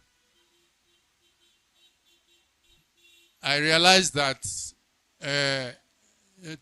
yes, I already was a good performer because I had gone through a number of group bands before I arrived at the most major band that I worked with. So I can play. I was an experienced musician. But I also found out, because of my exposure outside of this country, that I could do better if I expanded my scope of understanding the music industry. Okay? So, I decided to read more about the music industry, about the various channels of entry into the industry, about the various aspects by which you can practice and prosper within the music industry. There are many things in the music industry that you can be, not just by playing drums or playing guitar or singing. There are musicians today who are successful, who have become just major producers. And I'm not talking about producers today who didn't give themselves the opportunity of training to become producers, because we have young, talented young people today who have been successful at producing one song or the other, and those songs have been successful. But you can train to be a producer too. You can train to be a producer. And you know that there's no way you will train to be a producer that you will not train your ears about music. You will not learn about studio recording, understanding the process of recording, and engineering. There's no way. That is not complete. Now, after you've gone through such a process, you can determine by yourself where you want to belong to. Engineer Aluko mentioned mixing engineers, mastering engineers, recording engineers. There are editors. Those who edit, they edit the music. After it's finished, many years ago, when in the years of analog, you had to learn the art of editing analog tapes. That when you cut it, what you want to remove is right where it should be. One day, we were recording, I think it was Onyeka, at Ivory Music Studio. And the engineer mistakenly wiped a guitar part from the tape. And then we were thinking, hey, the guitar player has gone, no? He came from so. How are we going to replace this thing? We brought some guitar player to play in a lie, you know, get them. So, but the man did abracadabra. We brought the tape, we played it at slow motion, took a part of that guitar from somewhere else and inserted it in another place. That took hours, but it was done. You could not have done a thing like that without understanding how editings are made. I'm sure Debbie here will understand what I'm talking about.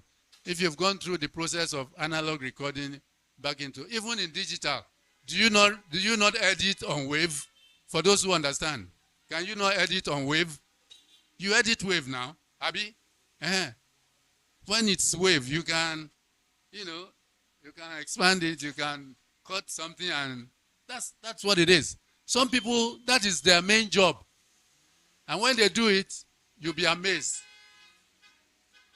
What can happen. So we began to understand, I learned all of the processes. And by the time I chose to actually work as a producer, I was at home. So when I, by the grace of God, had hits upon hits of artists that I worked with, it came from years of experience of being a musician, having learned the art of studio recording and production, and then even understanding audio by itself. So you are not lost any part of it that you specialize. You are not lost. You will not be hungry. You will not lack jobs. But you have to do it well enough. You have to have, people must know that you do it. They must understand they can trust you. They must be able to depend on you and all of that. So, gentlemen and lady, please think of all the things that I've said. I know that it is inexhaustible. We can go very far. This subject is wide. Our industry is growing. It's growing, continuously growing. There are things that are going to come tomorrow that we are not yet aware of. When they brought Moog synthesizer, when they brought them many years ago, we started using them, and they are only mono notes. They are single notes, and then you'll be manipulating it to get the sound that you want to get. But today, you can with all the new version keyboards that they have made, you can do things without sweat. You can hold chords on synthesizers today, but in those days, those synthesizers are single notes. You cannot play chords on them. So who knows what they're going to come up with tomorrow. So I thank you very much for listening. It is, I hope I have made some sense to you. I hope you've learned something from me. Thank you. Please, let's appreciate him. Can somebody assist him? Thank you so much. Now we can copy and paste. I mean, we can expand. We can even pitch. We can modulate. Sorry for my cracked voice. I've been having it so hard for some days. I remembered one person's project we did. The first Mega 99 that was recorded. The producer came to the studio. It was on reel to reel. I think I was one of the last set of people that used reel to reel. As in, I enjoyed it. I don't even think you know about reel to reel. All this about quanta inch. You don't even know anything about it. Once you press erase, it's gone. Forget it. There is no undo. You have undo it. We'll be telling the producer, sure. It's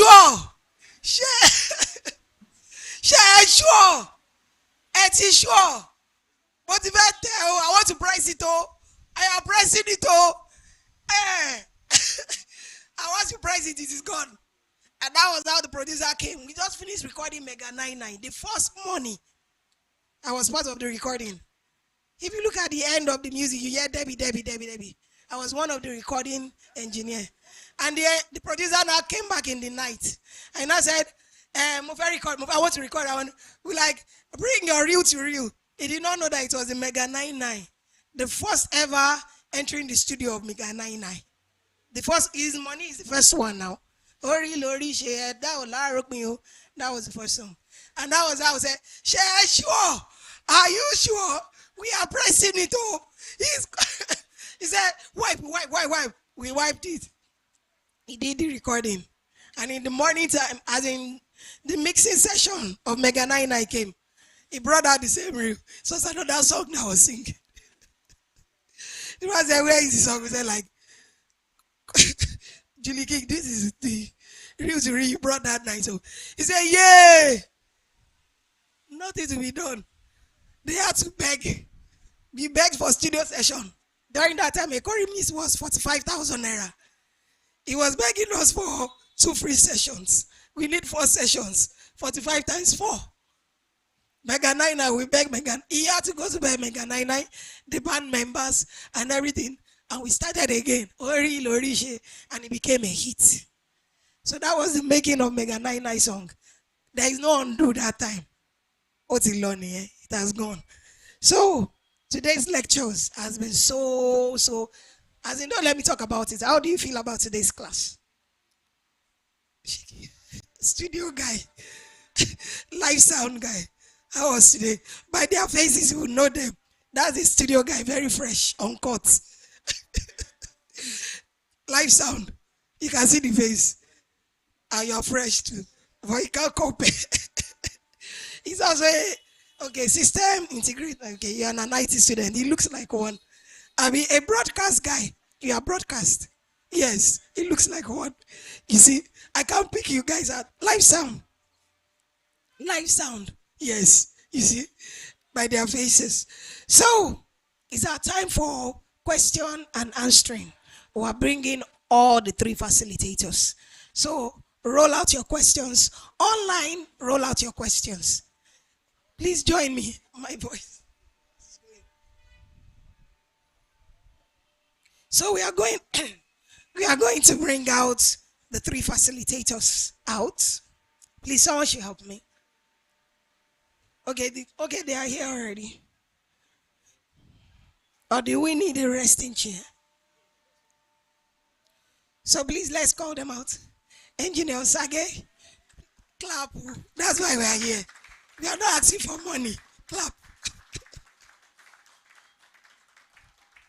Someone should assist. Yes, this is all we can do. So,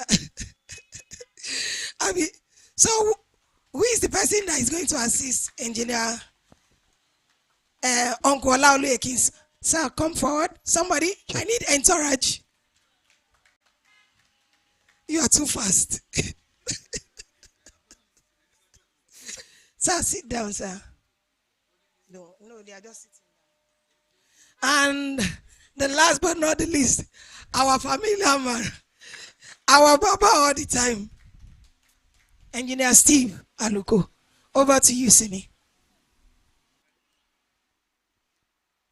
Like I said in the beginning, that ladies and gentlemen, that if you can see very well, you'll be able to figure out the other gender, right? We still can physically see, and that shows how much of promotion that we've done. At this point, we want to hear ourselves whether we actually grasp what the 3 facilitators have been able to pass across to us. So I want someone to be the first person to let's have your view on the 3 subtopics, and then what has bothered you that you want to share, right?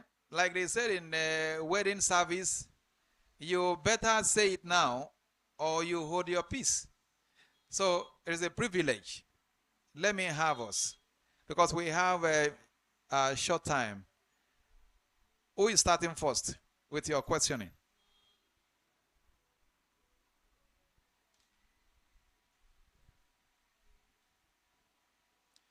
Okay, come forward.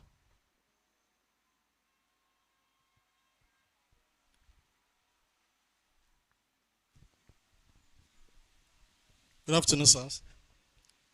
Yeah, sorry, I want to ask a question concerning this power supplied. Because I used to explain, I used to have a problem, challenges on the even sorry. Okay, I want to say something about power supplied. I don't know how you can shed light to it, sir, because I used to have a challenges concerning my amplifiers and some other things. Maybe my DI box, and so. All right, 1 minute. So Now, as much as we have heard what he said before he continues, we actually have a scope of questioning. When we are running the profile of our guest, we realize that they are not electrical engineer, even though they make good use of those sources. So what he's saying is that we want us to have a question regarding the topic that they have covered. Now, some are hearing for the first time what is called resilience and perseverance related to audio. And you are wondering, oh, wait a minute, what is that? Is that a frequency or is that a character trait or something? So, but we were going to deal with that question in the general scope. But regarding the topic that they've actually dealt with, do you have challenge with them? Do you have question? In fact, because one of them said he's still learning. And the engineer Osagie said he's still learning. So I wonder what he's going to learn from us. Now, this is the time. You need to let him know that he needs to step up. Teach him something. Maybe you want to add something to the topic. Is an oversight. Can we have it? But then, in the long run, he will finish his question and then they will be able to pick. Sir, the power supply of the thing is part of those things we are doing here. The power supply is part of those things we are doing. You can't operate a mixing console or maybe any other thing without power supply. This is my this is challenges which I'm passing through, and with all what they have said, I think I'm okay with it. I've passed through it when I was with my senior lecturer. So what I'm trying to say is this: I'm bothered with it, and I just want to say something. I just want, if there is the way that we can share the light on it, because it's a challenge. Because a friend called me and said there is a way we can calculate this thing before we plugged our power amplifier on a power sequence. So even though the power sequence we are buying now is more or less 1 watt start than this. If we even connect the light directly, I believe we get a result. But I don't know. I still have problem with my power supply because I'm having a problem in the area of this my amplifier that I used to God bond. So that's why that's why. But with other things, I think I'm okay with the Okay. with the lecture. Don't worry. Let me start this way. A lot of people make a whole lot of mistakes. Everybody wants to be a sound engineer. I'm sure you've heard it. My uncle has said it, Mr. Aluko has said it. They do not pass the proper stage of being a sound engineer. Just because somebody calls you, can you turn treble and bass? Yes, and you can push fader. You believe you're an engineer, you can hear what they're saying. It's way more than that. That is actually the simplest and easiest thing to do. Uncle said something about system engineer. A system engineer is the person who actually cooks the soup. The sound engineer eats the soup by letting everybody look pretty. Now let's go to your power. You see, that is an electrical stage.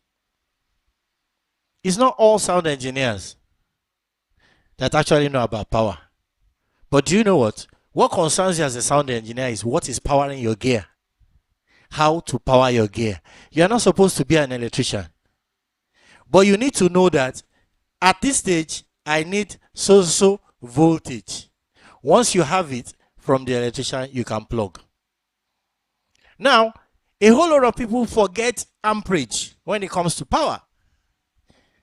Is 220. They pick it up. They don't know how many amps or how many mm or how powerful the cable is. They plug a cable that's supposed to go on an industrial plug onto a 13 amp and plug it on the wall. When the gear is pulling power, something happens. Whether you like it or not, something has to give. If you do not damage the amplifier, you damage your speaker. It is not rocket science. The white man knows what to do. And if we equally do the same thing, we will get it right. If you look at an amplifier, it draws 2000 watts. Fine. How many amps is it pulling? We all forget about that. Nobody calculates those. So when you have 3 amplifiers drawing 8 amps, 8 times 3 is what? 24. And you now plug it on a 13 amp socket. Tell me, what is going to give? Okay, fine. If you bypass the fuse cut, you plug it back. The cable that supplied the 13 amp socket, how much power does the cable have? Who knows that? You? You can't. It's the electrician. So you need to do your homework. You go to a venue, the first thing to look for is the electrician with your gear. Because whether you like it or not, if you do it wrong, something will go. Something has to give. If the amplifier is pushing the speaker and you're lucky enough, the speaker is more powerful than the amplifier, the speaker will hold it. But when it gets to a stage, if the amp can't take it enough, it will go back to where it's falling from. It's like chasing a rat to a corner. It will fight back. But when it's seamless, that's when they say, it's the white guys that came to set up the system.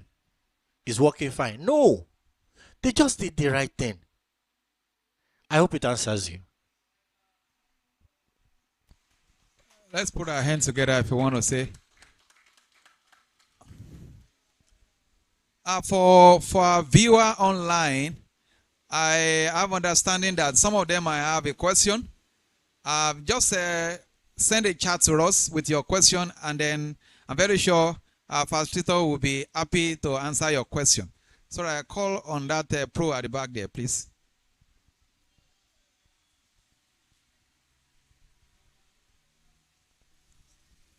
Thank you, sir. Good afternoon, sirs. Good afternoon to our fathers. So I would like to ask you questions, my Oga and our daddy too. But my question goes to you first. When you talk about creating an illusion, and our father also talk about the artistic value. Sometimes you may be thinking that you want to create. Okay. Sometimes you may think that you want to create an illusion. Start again. Oh, okay, sir. You talked about creating an illusion but though I came late when you were talking, but I met some stuff when you were talking about and creating an illusion. And if you want to relate it with what our Oga said about artistics, I think they are together. So now sometimes as a live sound engineer or maybe studio engineer, you want to create an illusion that makes you stand out from others. Now sometimes you may be doing that at your own perception, at your own risk, because sometimes you are on the live, you are on the board. So many things affecting you, psychoacoustic, as Sabagas has said. So how will you know that what you are creating, the illusion you are creating, is the right illusion at that moment? So that because if you are creating the wrong illusion, that's when you say that you are a bad engineer. And if you create the right illusion, everybody will be looking after you for you. That's the first question. Then to our Augusta, you talked about us being together. One of the things that keep many people away from this audio engineering is that we are too scattered. We are so in fact, the problem about we are so scattered. How then this question is to you, and okay sir, and I know that we have the fathers in this house, talking about audio engineering in this country. We have the fathers in the house. So what is your plan, and what are you people doing? Because we're talking about this coming together more than almost 15 years ago now. And we kept talking. We have so many meetings and we talk. At the end of the day, nothing will happen. So I think that it's the right time that you fathers should come together, and whether you want to enforce it, I don't know. Whether you want to, is a mandatory that this thing must stand. When it stands, others will follow. So I don't know what you are doing, sir, to make sure that we are all together. Thank you, sir. Okay, let me answer my question first. Let me tell you what I do. And it's what everybody should do, but they don't see it. If my drummer has finished sound checking and is performing and is playing well, and I can hear him play perfectly well, and is happy, and the band is happy that he's playing well, have I not created something? Let's leave that aside. You are the front of house engineer. The crowd is bubbly. Everybody is happy. Boom, boom, boom, boom. They are making noise, jumping over each other. Have you not created the illusion? You don't understand me. Once the sound is right, everything sounds well. They can hear the music. The music they know, you are reproducing it in a way that is better than how they hear it in their cars, in their mobile phones, everywhere. And they are bubbling. What have I done?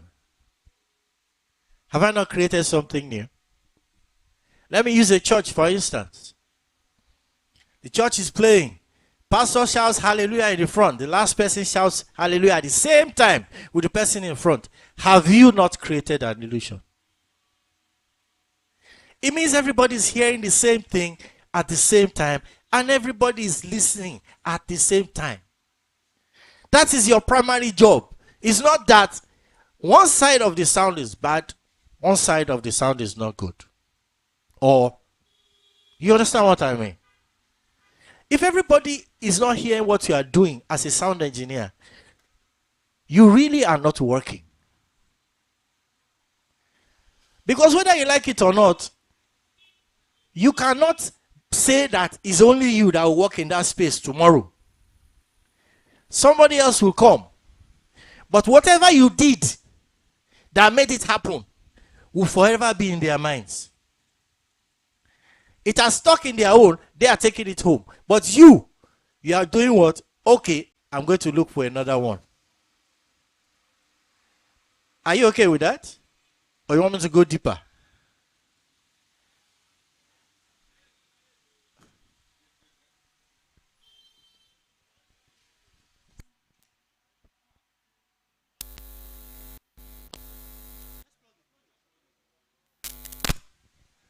Sir, the reason I'm okay, sir.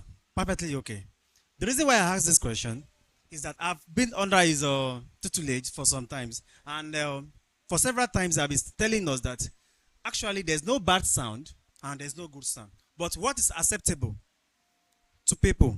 I've heard him saying that for some time. So, and creating an illusion, that means that you are doing something exceptional. That even though when like 2 or 3 guys talking about audio engineer comes, they will ask the guy, what did you do? How did you come about this? Fine, people can be fine with playing drums and they are fine. I think normally everybody can do that. That we play, everybody is fine. But to me, that illusion is talking about you are picking them from one realm to the other, so that you are creating something. But you just answered your question. You said the guy, sorry sir, the guy who come and say, what did you do? Right? That's what you created. You did what they cannot do. They came to meet you because they saw something and heard something they have not done, but you are using the same gear. Yes or no? Okay, let me go this way. Okay, let me give you a secret of how I do guitars. If I see that it's an international band and they just say they want a professional guitar combo and they end it there, they have told you, look for a way to sound right. If it's a guitar combo that has 2 12 inches, 2 10 inches, I don't care. As long as it is 2 speakers. I mic both speakers. and I throw one microphone to the left and I throw one microphone to the right. By the time it gets to the front of house, what does it become? Have I not done something? Is that what you're talking about? So it's very easy.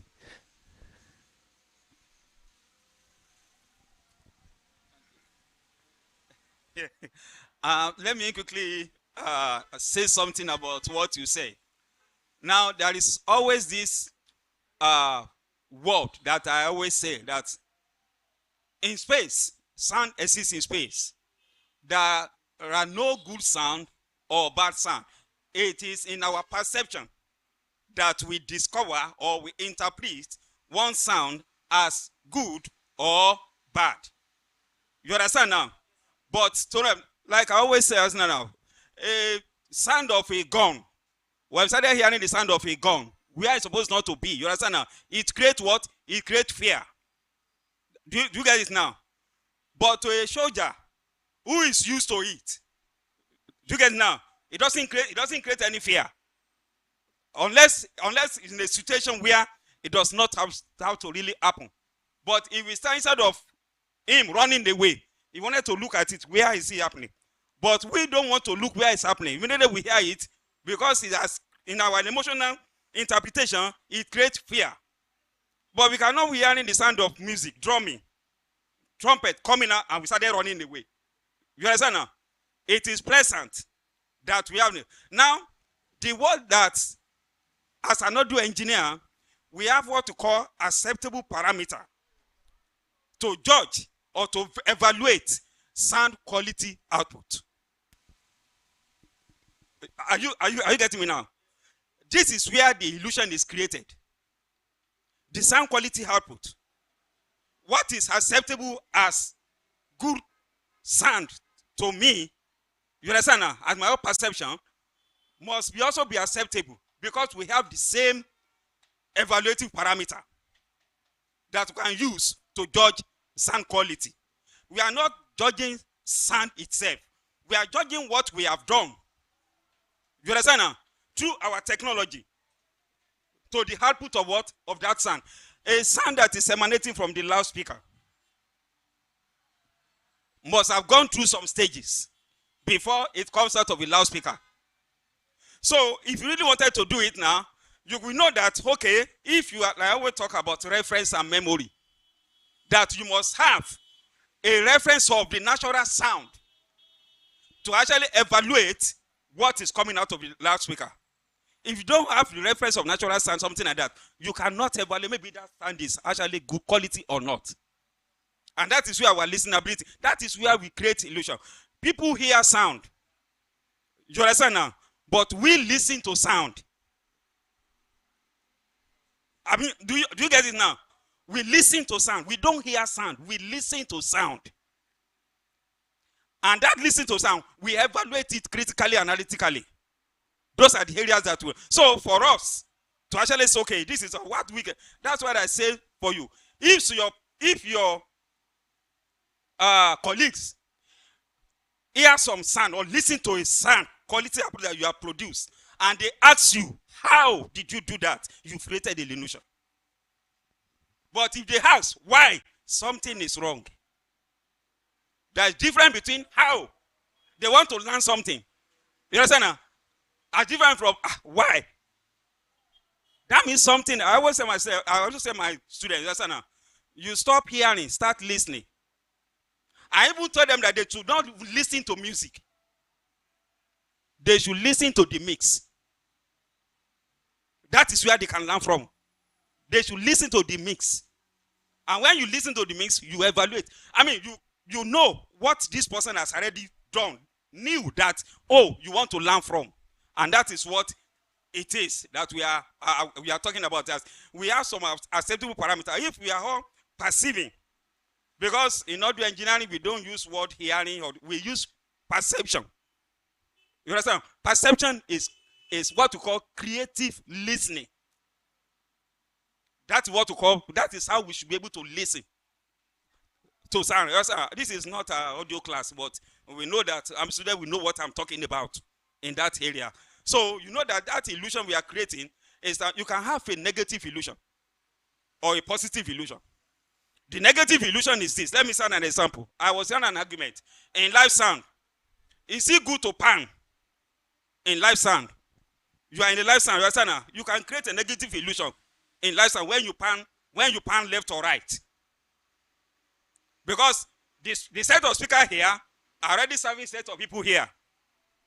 The agogo is coming here. Those people in that area will not hear the agogo. Abi, you understand now? Aha. One omele is coming out here, another omele is coming out here. In real life, that you have audience that is spread across the whole area.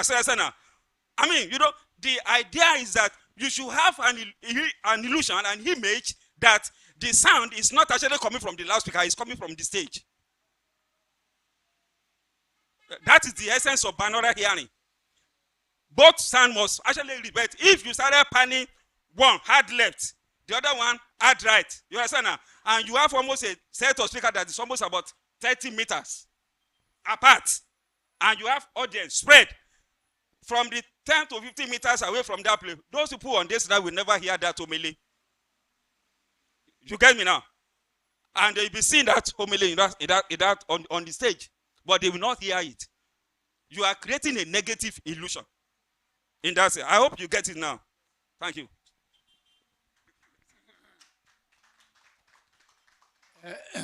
And anyway, you should never be afraid, because you said you are doing it at your own risk. I took that word. You should never be afraid to do something unique. That's important, because if you let me take another angle. For instance, in a studio recording, I often say that if I'm listening to a mix, I don't listen to my mix loud. I listen at a very low level. And in any case, you've been in the studio for God knows how long. Your ears are saturated. So your judgment, your perception of sound is different from when you started. So you need to tame what you hear. The same thing happens to people who listen to you in a live performance. So when you have a mind of doing something different, if it's not going to be negative, for it not to be negative, you should feel strong enough that what you're about to do is, particularly you are the one who is in charge. You're listening to the band. You think the band sound should sound better for the audience to enjoy. So you should never be afraid. Then when you have done what you have in mind, you have time to listen back yourself, you should be able to determine that, well, maybe you should let go, or you should hold back. And then when beyond yourself, you can ask your colleagues, do you hear anything differently? That's how to also gain confidence of others. Do you hear something differently? If nobody hears anything differently, you haven't done anything, you know. So that's something I want to add. All right, the issue somebody asked about why getting together. I'm surprised that question came, because you said it has been happening for so many times, so long, and blah blah blah, that the elders should, when you young people, when the elders start and you don't follow, what will happen? When they start and you don't follow, and in any case, you stand best to benefit, because when an association is established, it's for the benefit of those that are coming, so that things can be made better for them now and in the future. When you lay a foundation of stability, of progress, a man like me, like him, well, I'm sure that probably I'm the oldest person here. Now, I always tell people, that's what I tell them in the Musicians Union. I say, since we started, and you people fight each other, what has been the benefit? I said, I'm almost gone. Oh. In a few years, I may not be here. So put your heads down and listen to one another.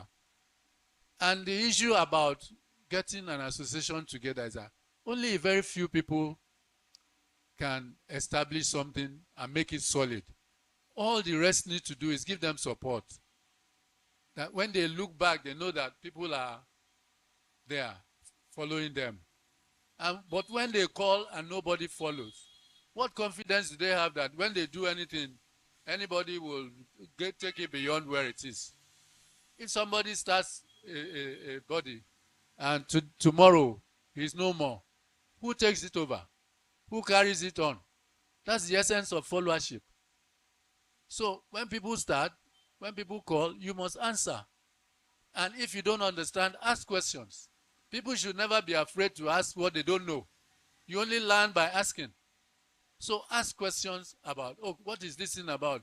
So what is it for us? What do we have to do? And nobody even, I've never seen many of the young people asking, okay, what should we do? People are waiting for it to be done for them. You should ask, what can I contribute? It is not all the time money that you have to contribute. Your time, your energy, you can help to educate, communicate to other people around the country. You can help to carry messages around. You can help to inform others. There are many ways that you can contribute to the growth of a professional body. So it is not only about money. So if people are afraid about money, I don't have money to contribute. No. But if you don't follow, nothing will happen. And you frustrate the people who are leading, who are starting, laying foundations, because they think that you are not interested, they are just wasting their time. That's important. I think you should think about that. But essentially, like I said, the medical association have there's no doctor in this country that is not a member of the medical association. He cannot practice. There is no lawyer that is not a member of the Nigeria Bar Association. He cannot practice. And if he misbehaves, they will sanction him. So what is wrong with this is a professional calling. Audio engineering is a profession. It's not a hobby. There are people who think it's a hobby. If they think it's a hobby, they can stand aside. But if you take it as your profession, then you must take it serious. And then you must do something about its development and growth. So that's what you young people need to do. Follow, support, contribute, ask questions, bring your ideas. No matter how, nobody is going to drive you away because your idea is not good enough. You know, nobody is going to drive anybody away. That's the way it is. That's what I can say. Steve, you want to add anything? All right, if you want to clap, let's put our hands together for them. As much as we have, I believe we are satisfied with some of those answers. As much as we can, what we can see there, we have many people that are actually watching us online on all social media. There are questions that are personalized to some individual facilitator, and there are general one. So the one that is personalized, I begin to see that they actually want to test our facilitator, so get ready. We have one person saying, I want to ask a question, sir. Please, what is the difference between sound engineer and audio engineer? The second question in the first batch is, I work for a church who are begging to reduce my salary. I was employed as their audio engineer specifically to miss life. According to my personal study of the church psychology, they can easily downgrade your value. But the challenge I have now is that they are the only people here with quite amazing analog gears to practice with. What should I do, sir? That is, we got this one from Facebook. I have like 5 more questions. Do you want to go with this, or I should just read it out? Okay then. So you go for this now. Definition of difference between sound engineer and audio engineer. This is not personal, this is general. Okay, let me. It's just like an issue of nomenclature. You understand now? We need to understand the difference between sound and audio. That is one thing you need to understand. Sound exists in space, like sound wave. It means it's way to reach our hearing. That is it. Audio is an electrical signal that we work with. Sound is the one that metamorphoses into audio that we call electrical signal through a transducer like microphone. I hope you are getting it now.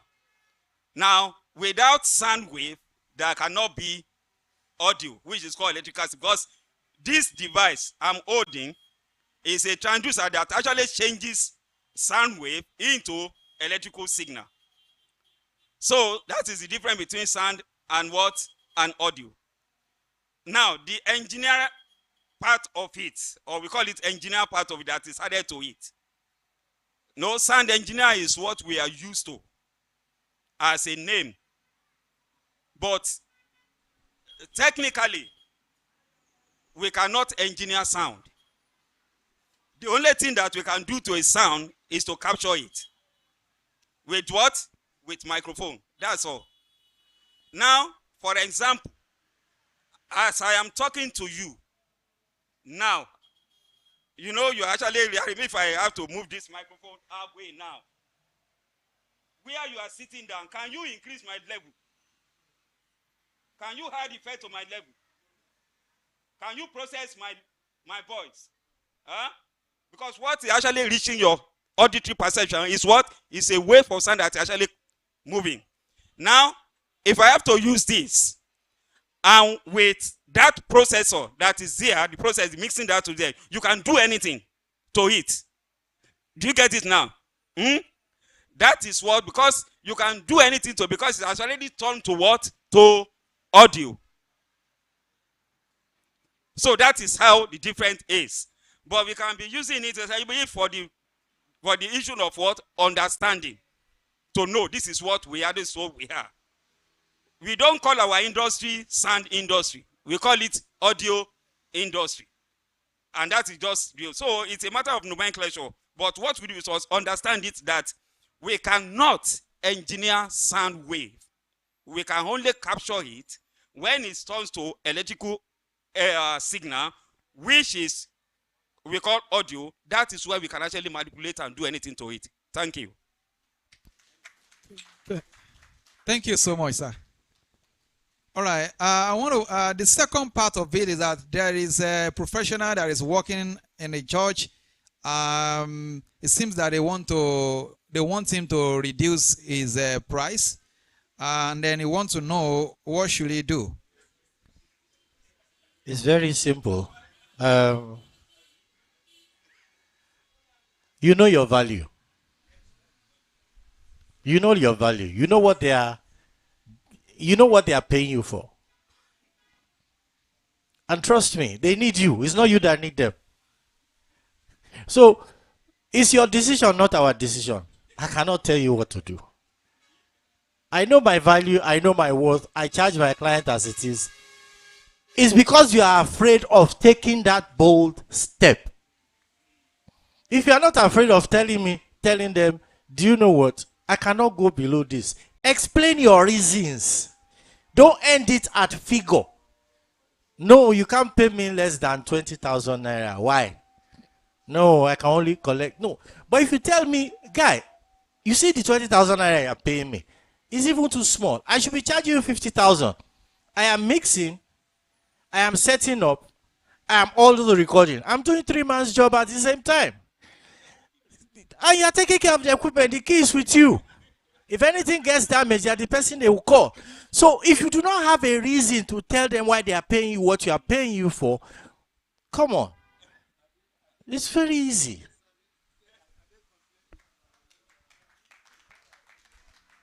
And also, they are not complaining about the job. It's the figure they are complaining about. There is a clause here. The engineer himself actually said the problem he has is that this company or this group or house of worship, they are the one that have supposed to be an amazing analog gear. I don't know, an amazing analog gear. So I think the viewer, if you are listening to that, the same viewer also said, also, sir, I have a major musical instrument sales company here run by a particular tribe, which I don't want to mention here, who is just a marketer and has nothing to do with the quality of sound. Can I bring an idea of joint partnership with him to create an umbrella, as you said? You know, this is relating to adding value, you know, your career thing. I'm not sure whether you get that question. How can I also go about this, sir? The same person talking about salary is actually having a complaint. To be honest, let me tell you guys, and I've said this so many times, Alaba is not supposed to be dictating to the sound engineer. It's the engineers that is supposed to be dictating to them. Sorry to say it, but the Standard Organization of Nigeria is not doing their job right. That's where we are. So, if all of the engineers in Nigeria as is today, in Nigeria you have the best equipment in the world, and nobody is monitoring what is coming in to Nigeria as a sound engineer, in a body, monitoring those things, and anybody brings anything to the market and sells to us, it's not our fault. But please, they should not be dictating to us. We dictate. We tell them what we want. And the funniest thing is, it's bad. But we are here, we are. I think the part of the question that he put here, in my view, is that he recognized that industry of sales with some set of tribe that sells it, which you mentioned a market like that. But he is saying that if they are marketer and we are teaching about adding value and you know, creating brand, is there a way that he can have a partnership with that? And the question here is saying how. So he actually wanted to know it's how. a personal thing. If he wants to do it, I don't believe it concerns us. If he wants to market for them, this is him. This doesn't concern. Actually, if there's a body, he will be sanctioned for what he just said.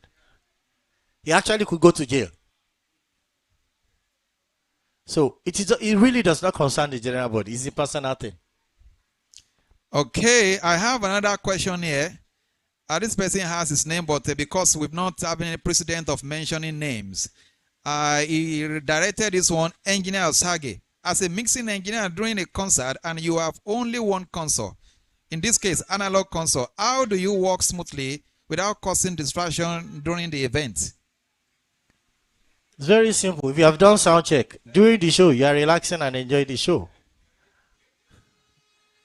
If you rush into the show not doing sound check, you must have known what is coming for you. If you are not prepared, you are prepared to fail. It's very easy. I think the engineer is listening, because the question must have been created out of wanting to go to the place of having two mixing desks, and then luxury that probably the client might not be able to achieve. So in this case, a professional has already said, if you come early, you do your homework, and then you run the show, everything is smooth and clean. There's a second question here, is directed to the man in the middle. He said, my second question to Engineer Aluko, we have a lot of do it cheap in the industry. How do we let our prospective client know the difference in our services? Yeah, that's also simple. Like I've said, because now I told you that you have people, your contemporary competitors that can do something more cheaper than you. So, but it now depends on the client. How did you present yourself to the client? That is what we have been talking about here. You have to create a brand for yourself and value also for yourself. You know, there's this statement that's, oh, it's very good, but it's expensive. You understand now? No, that is just an accolade. I recommend this person to, but it's very expensive. But it will do a very good job for you. There are people that will just do it cheaper. That's okay. That will keep on. You know, we have all those installations in churches today. Maybe you have been called and they say, oh, something like that. Leave them. They will still call you. Let them try the rest before they can try the best. Some people go for that. They will first try the rest. And when they didn't get the right answer to what their problem is, you understand now? Then they will now call. By the time they call you, you are the head of everything. So you now dictate how the tune is going to be. That's why I always tell you, there are difference between looking for a job and getting a job. Do you understand now? Looking for a job and getting. Audio engineers are supposed not to be looking for a job. They should call you there and you get that job because of the value and brand that you have created. And that is the way you can sustain your career as an audio engineer. If you are there and you are looking for, you are something, I don't know, audio engineer waiting for almost about 2 or 3 months without any job. Check yourself.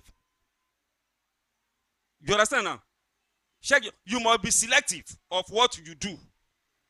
You call people to, okay, go and handle this one. You understand now?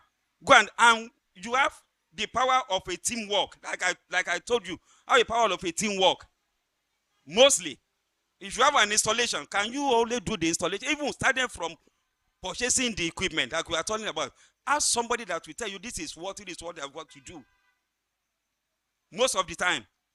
And that is the reason why we are saying, okay, if you really wanted to actually get a job, you go there, you have some competitors. This is the, let them understand.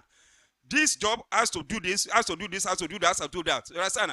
I've been to places where they want to do sound. And they were telling me, so they said, I just got there, I have a proposal. This is what you have to do. They were looking, where is the figure? Where is the loudspeaker? How many loudspeakers? I said, no. I cannot look at your space and say this is how this is. Something needs to be done before I can decide this is the type or this is the how many loudspeaker. I mean, there must be some test and measurement that needs to be taken acoustically. Then we transfer it to the merchandise. People that do the merchandise, okay, this is the type of loudspeaker we are going to. You see, for a job, everybody is actually doing their own bit. After that, then the installer will be called to install. After that, then people that do what we call a sort of sound tuning, sound system tuning. You will call them here also. Then the operator, the mixing engineer, which is the operator within the engineer, now will now be involved. All these people have what it takes to actually. So it is not something that everybody will just go there and say, okay, this is what we do. I hope that is clear enough. Thank you. There is one more question online, but before I go to that, is anyone here, because we need to wrap up soon? Okay. All right, we have 3, 4. Okay, so that will be 4 person that will be asking question live before I now bring the online one. Come up. So please come forward.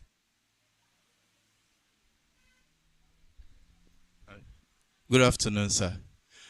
My question is for you, the 3 of you, sir. My question is, how do you go about the inaccuracy of an equipment after fixing it?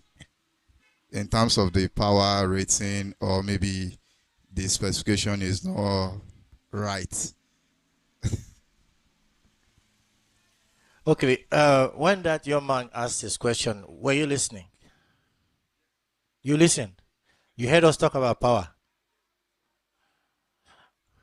So how did you get it wrong when your power was right? You said inaccuracy of the system power. I don't understand. After fixing it, you see, there's no way your power will go bad once it's good from the beginning. Would you believe that NEPA power is more reliable than generator? Do you know? Let me take you through something. Let me go back to what I said. I have 3 amplifiers, both powering to 2000 watts. 3 of them drawing 88 amps. That's 24 amps. What plug will I use to carry it, first of all?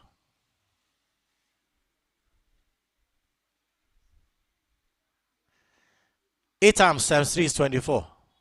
What plug will I use to carry 24 amps?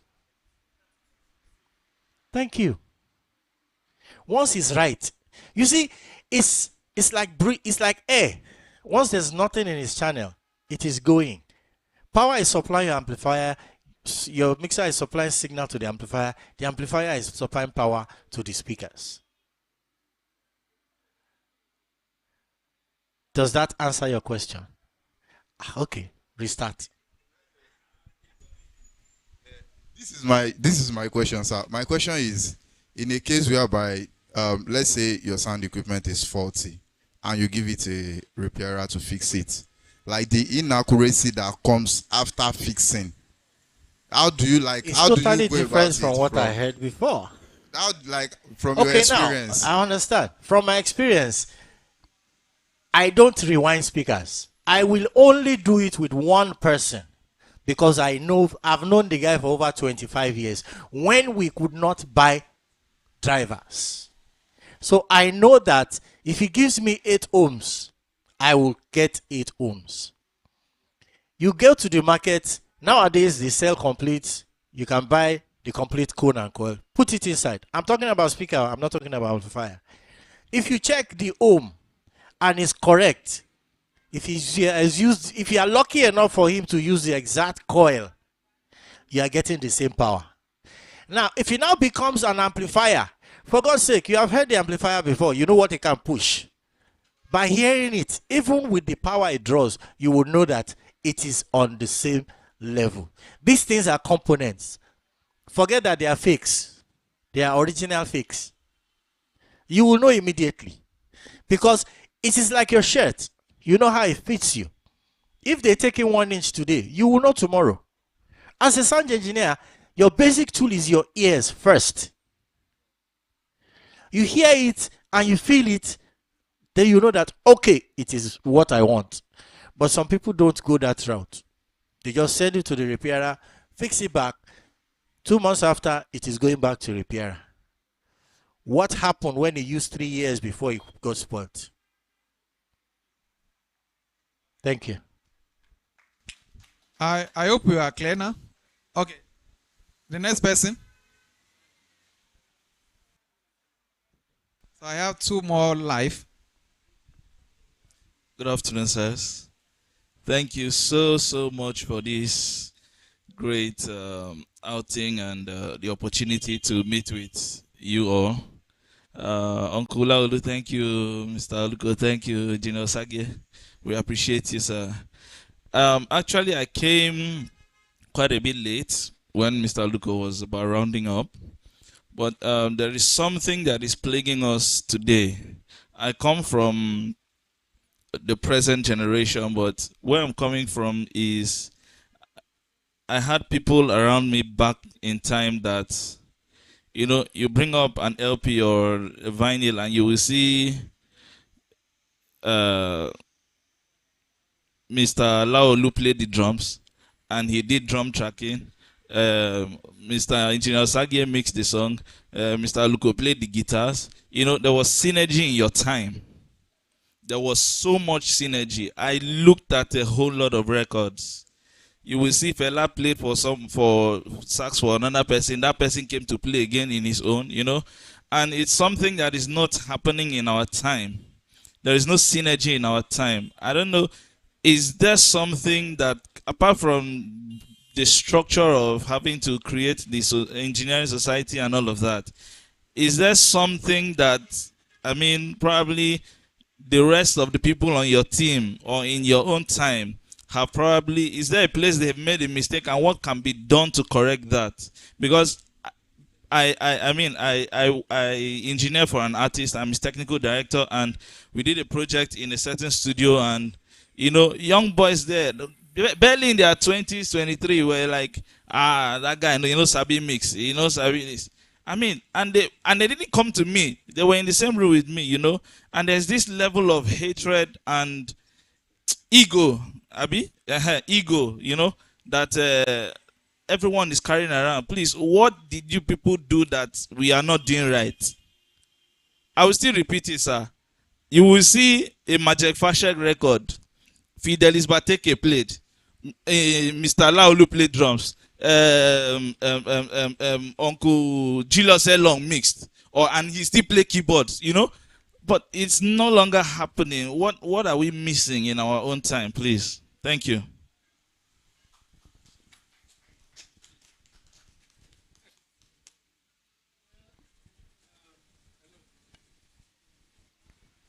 Hello. Yeah.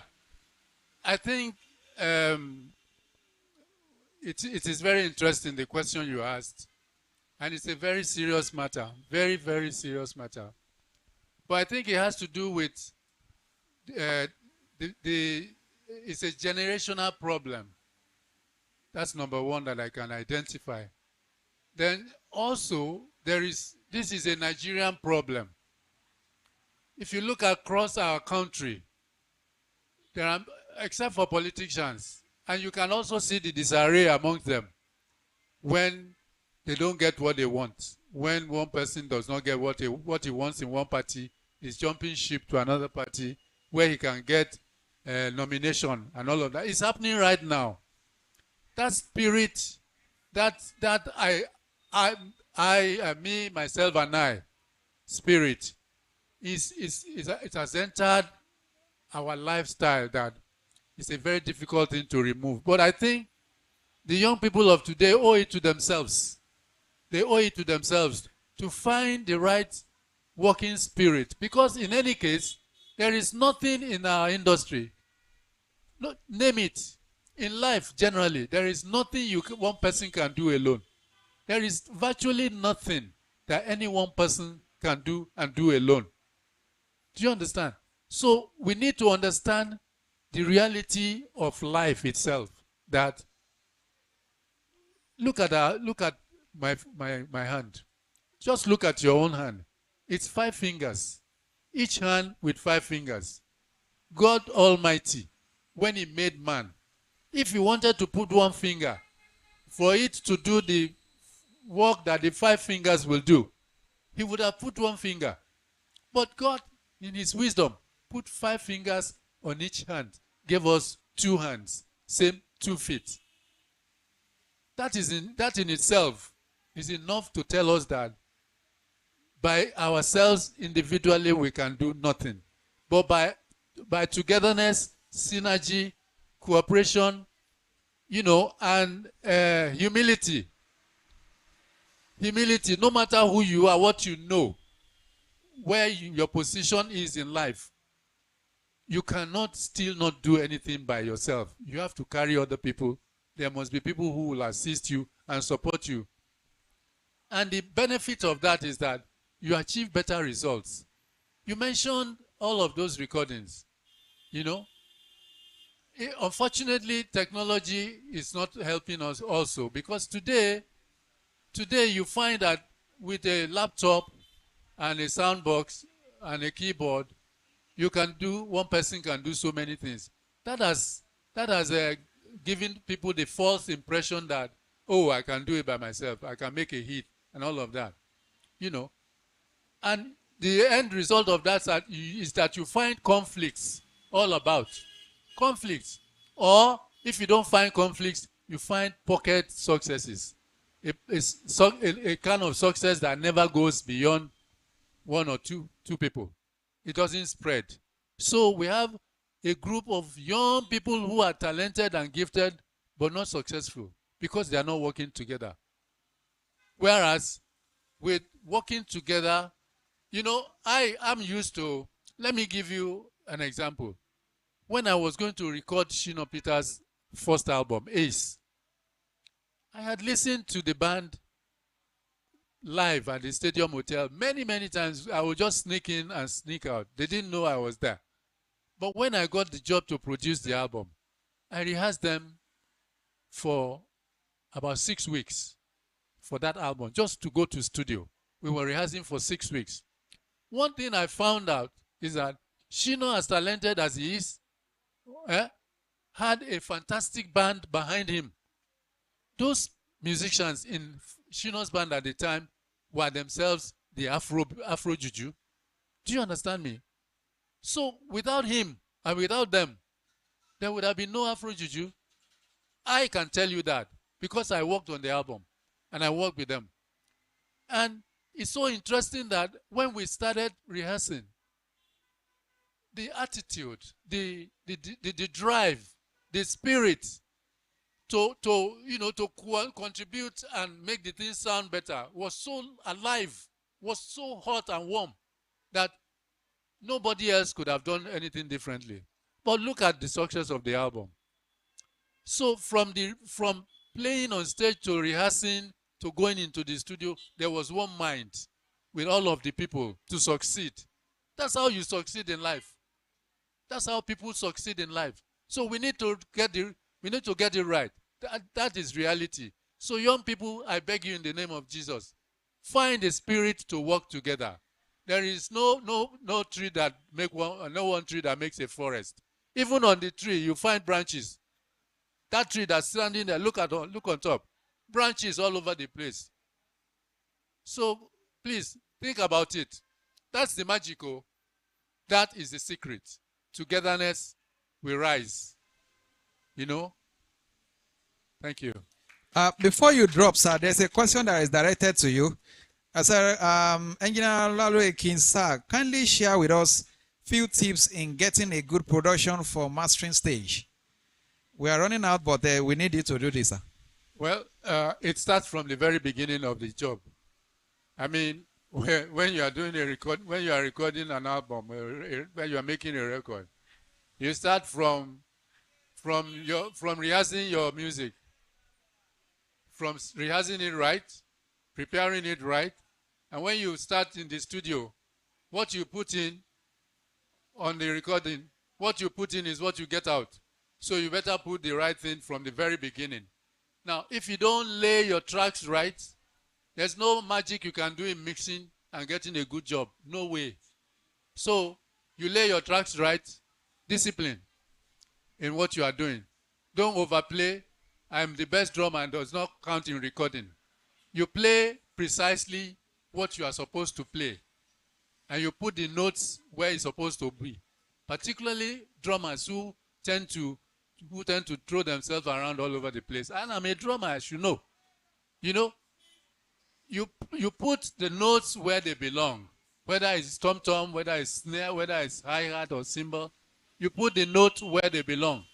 That's where you get a disciplined recording. And everybody plays their, part right. So once you have got the disciplined tracks laid down with the creativity that you have come out with from rehearsing the music, then you can begin to go from there.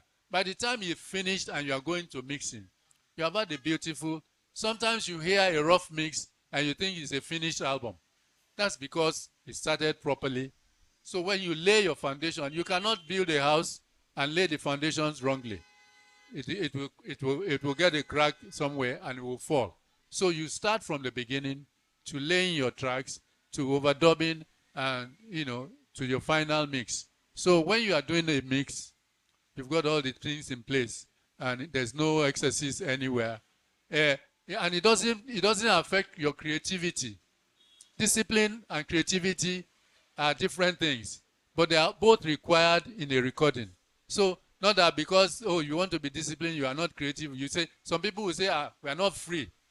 You can be free even in discipline. You can be creative even in discipline.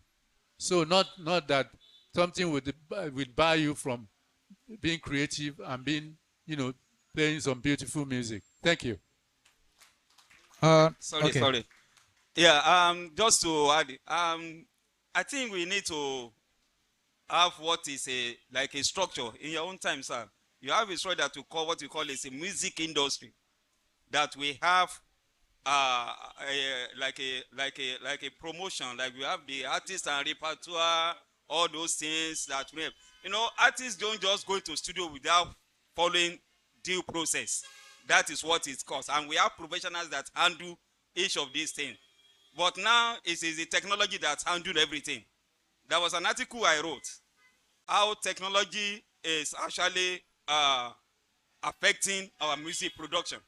On that article, I mentioned the way the process, like he said, that with a modern keyboard, sound modules, and everything like that. Hip hop is ready. Even juju music is ready. You understand? That is what it's called. And everybody will say, I have an analog and recording studio. I enter one studio when they call analog and digital recording. And I was expecting to see analog recording. The only thing they said as analog is that people play live. You understand now? In the other room, that they play live, that is their own word of what? Of analog. I was expecting to see a reel or a tape that they are actually recording to. So those I did not let them say analog come and record that, because it's either you sequence. Their own digital is when somebody is handling sequence and everything like that. We need to reorientate ourselves. And that is how the whole thing is. That is all. Thank you. Fantastic.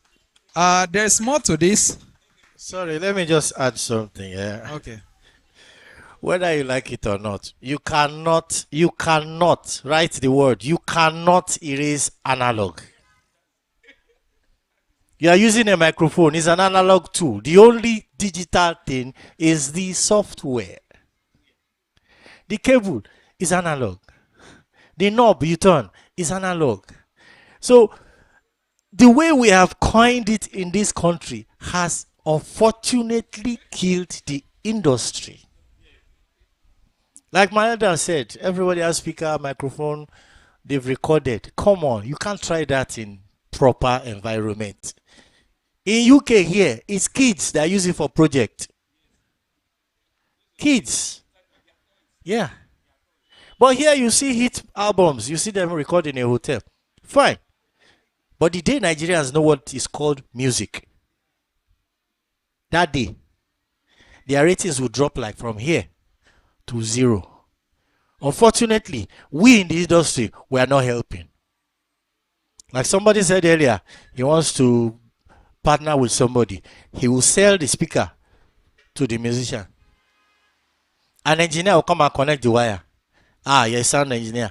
You will not go the step further and say, what do you actually want to do? We have so many bit rates today. We cannot count it. But the funniest thing is Nigerians, we love cheap gear. I've seen one speaker. Come on. Production is not cheap. Trust me, go and ask anywhere in the world. It is not cheap. For even musicians, the amount they charge is supposed to be equating what their production gear is. But it is not in this country, unfortunately. But if we agree, we will get there. So please, guys, let's be serious about this thing. I just want to add that to it, because the question the man asked, I understand him. But it's far longer and bigger than what he just said. It's a school entirely. It's a school. Thank you. Okay, before you drop, sir, from Zoom, we have a question directed to you specifically. With the kind of musician in the music industry nowadays, when the sound check is different from their performance and they start raising their hands up during the performance, can Engineer Osagie also talk about what they were doing at their time? So Engineer Osagie has another level of generation at his time. Please let it out.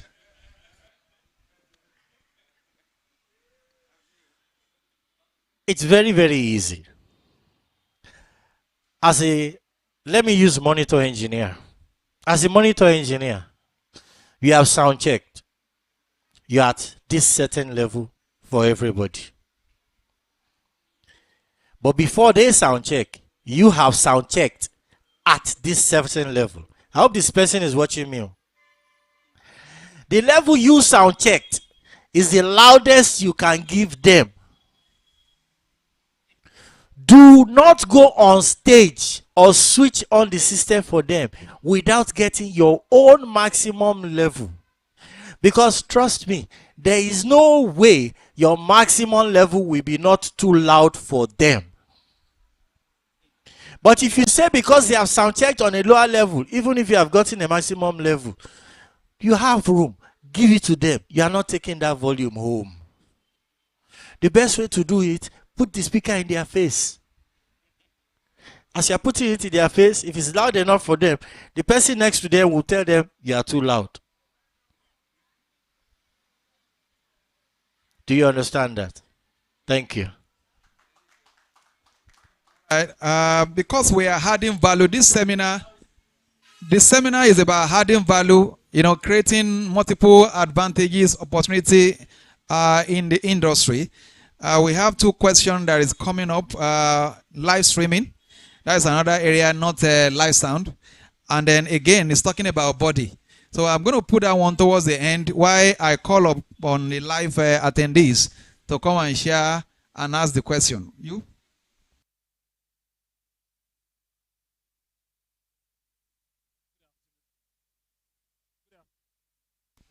Good afternoon, everybody. Engineer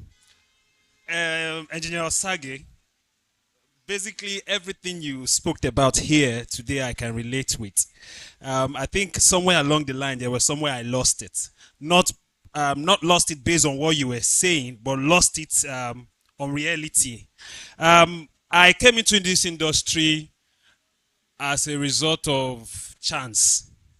And then I was young. But I grew in a church, and it happened that every activity, like what you really said, one person cannot do this thing. At times we will have programs. I have few people within me that works in the department. It is just us that will do the whole carrying, offloading, tear down, build up, then at the end of the day, tear down. Still to use the night of the program. And we always have this problem of, at the end of the day, everybody's kind of worn out before the program itself. So I appreciate that letting us know. At times I do tell my team that ideally, we the user are not supposed to be the people that will set up and tear down. I appreciate that. But where I lost it along the line was perseverance. Where I worship happens to have another branch in outside part of town, which is Lekki, but I stay in the inner land, which is K2. So I have to be traveling every Sunday, from Lekki to K2, from K2 to Lekki, just to meet up for service. Where I lost You're already persevering now. No, where I lost it at the point was, we started with 1 service, we start by 9, but now we split it to 2 services. Now, I cannot meet up with the first service, and it got to a point my pastor had to tell me, look, guy, you need to stop, as in, just move out of the department, because it was as if I was now becoming a rebel. Was I becoming a rebel as a result of the circumstance of that time, or was it that I could have just tried and level up to meet up with time? Thank you, sir. No, wait, come now. How many years did it start getting stressful? We started the branch for more than 3 years now, and the new. Okay, when did you start second service?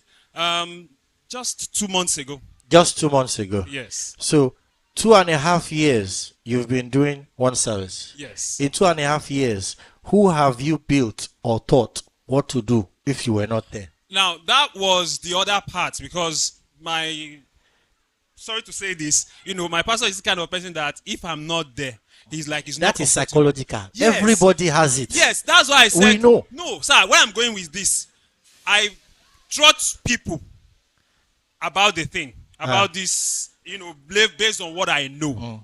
Now, but at the long run, my pastor will still be saying, no, I don't want new person or anybody. You are the one he can pay. He's comfortable paying you. I understand that. Let me explain something to you. You should train your pastor to a level to trust the people that are with you. I have a team, as I am. I don't want to mention the numbers. I don't need to be there. My guys are coming. Once they say my guys are coming, they know I am coming. They will have done it up to a level that I know that, yes, I have no issues. Sometimes I don't go for events. I don't need to go. It's not being proud, just feeling proud. But when you get to a level, there are some things you have to let go on. And the people who want to believe that without you, sorry, what if you had an accident on the way? Will the service not happen? You need to let him know that these guys too can do it. Does that answer you? Thank you.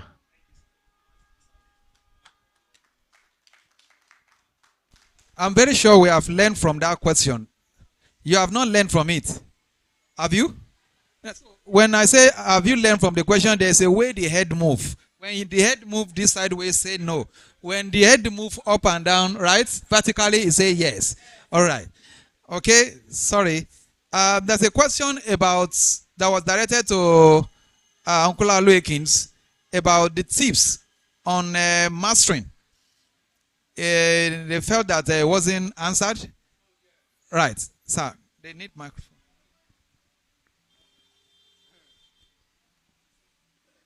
I actually didn't answer. I'm sorry I didn't answer that question.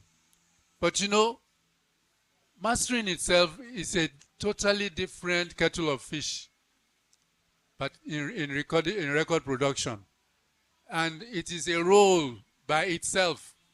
It is not part of the job of the producer. That's what we talk about synergy. There is an engineer who records. There's a producer who masterminds the entire project. There are the musicians. There are all of them. In fact, there is a mix engineer before the mastering. All of these are separate roles by themselves. Now, let's not be misled that one person can do this job. It is a misnomer, absolute misnomer, that one person can just carry out all this. There are responsibility for different individuals in the team of recording, in the recording chain process. So, mastering, as far as I'm concerned, even though I have done a bit of work in that area, but I often go take my mixed jobs for mastering before the records are taken out to commercially.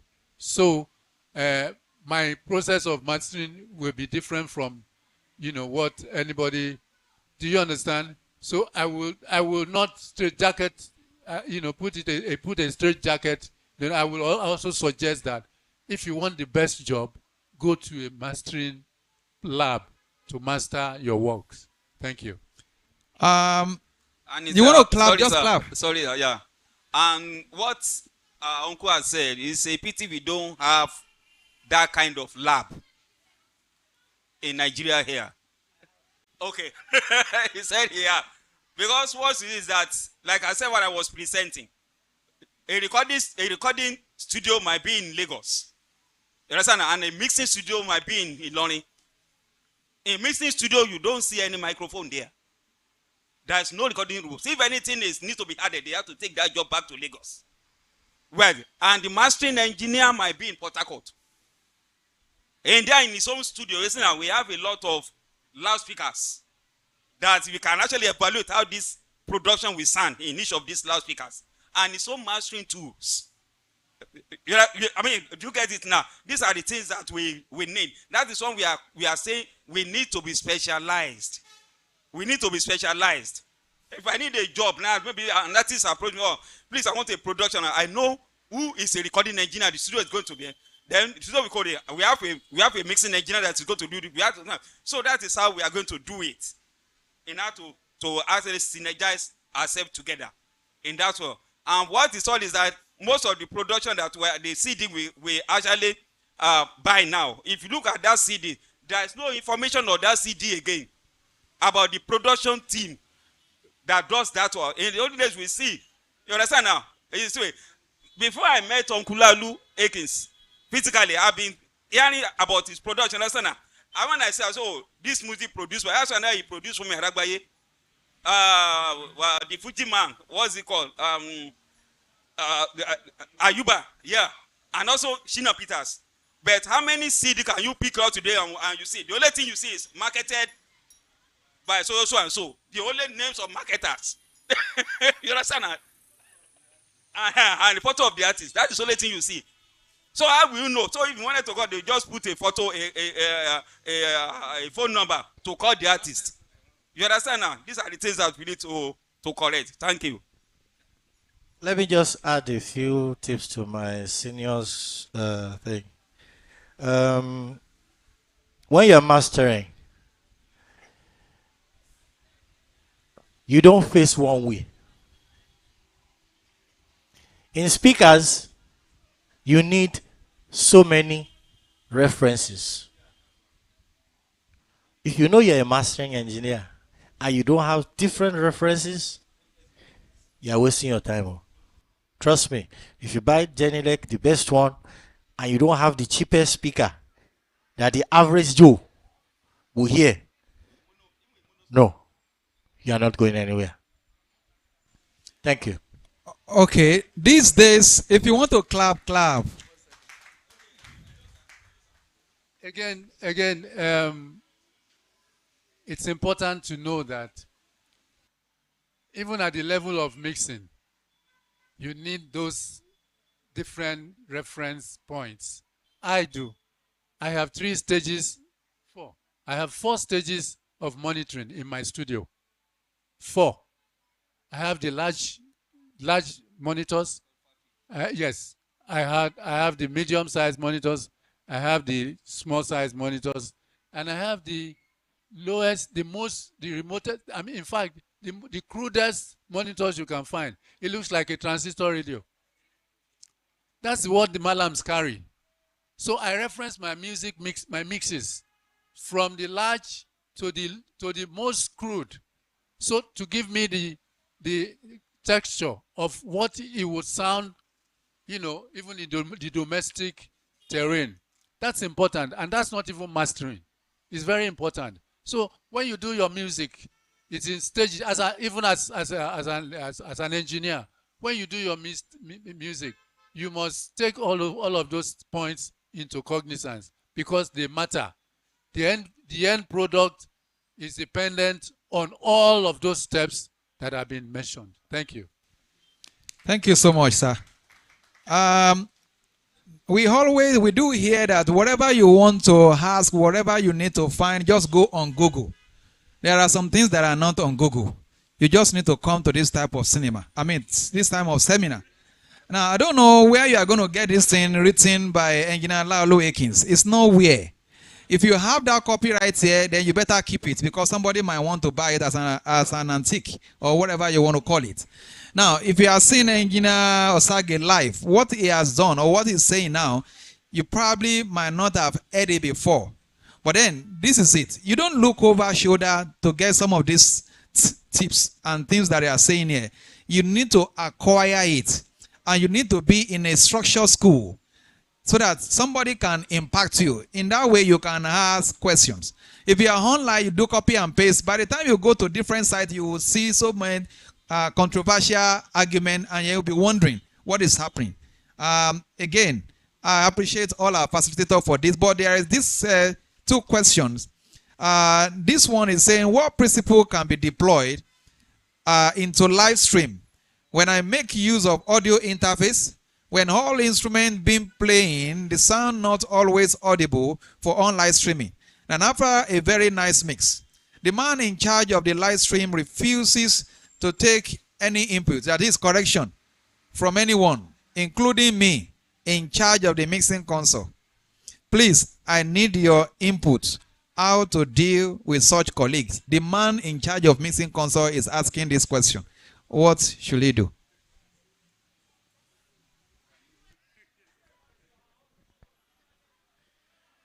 I've come across these questions so many times.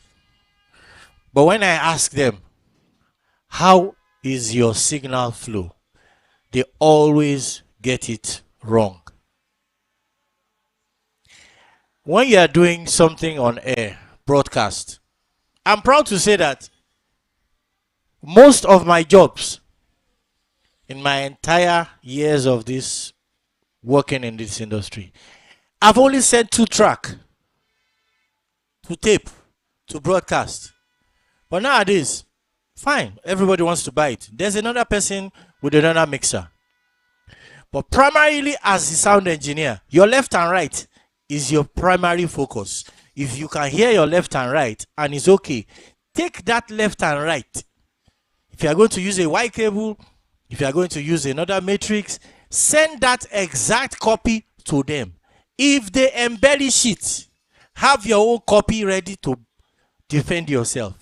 Do not bother about them, because they are bothered about what you are sending to them. You are not listening to that. The people listening to that are at home.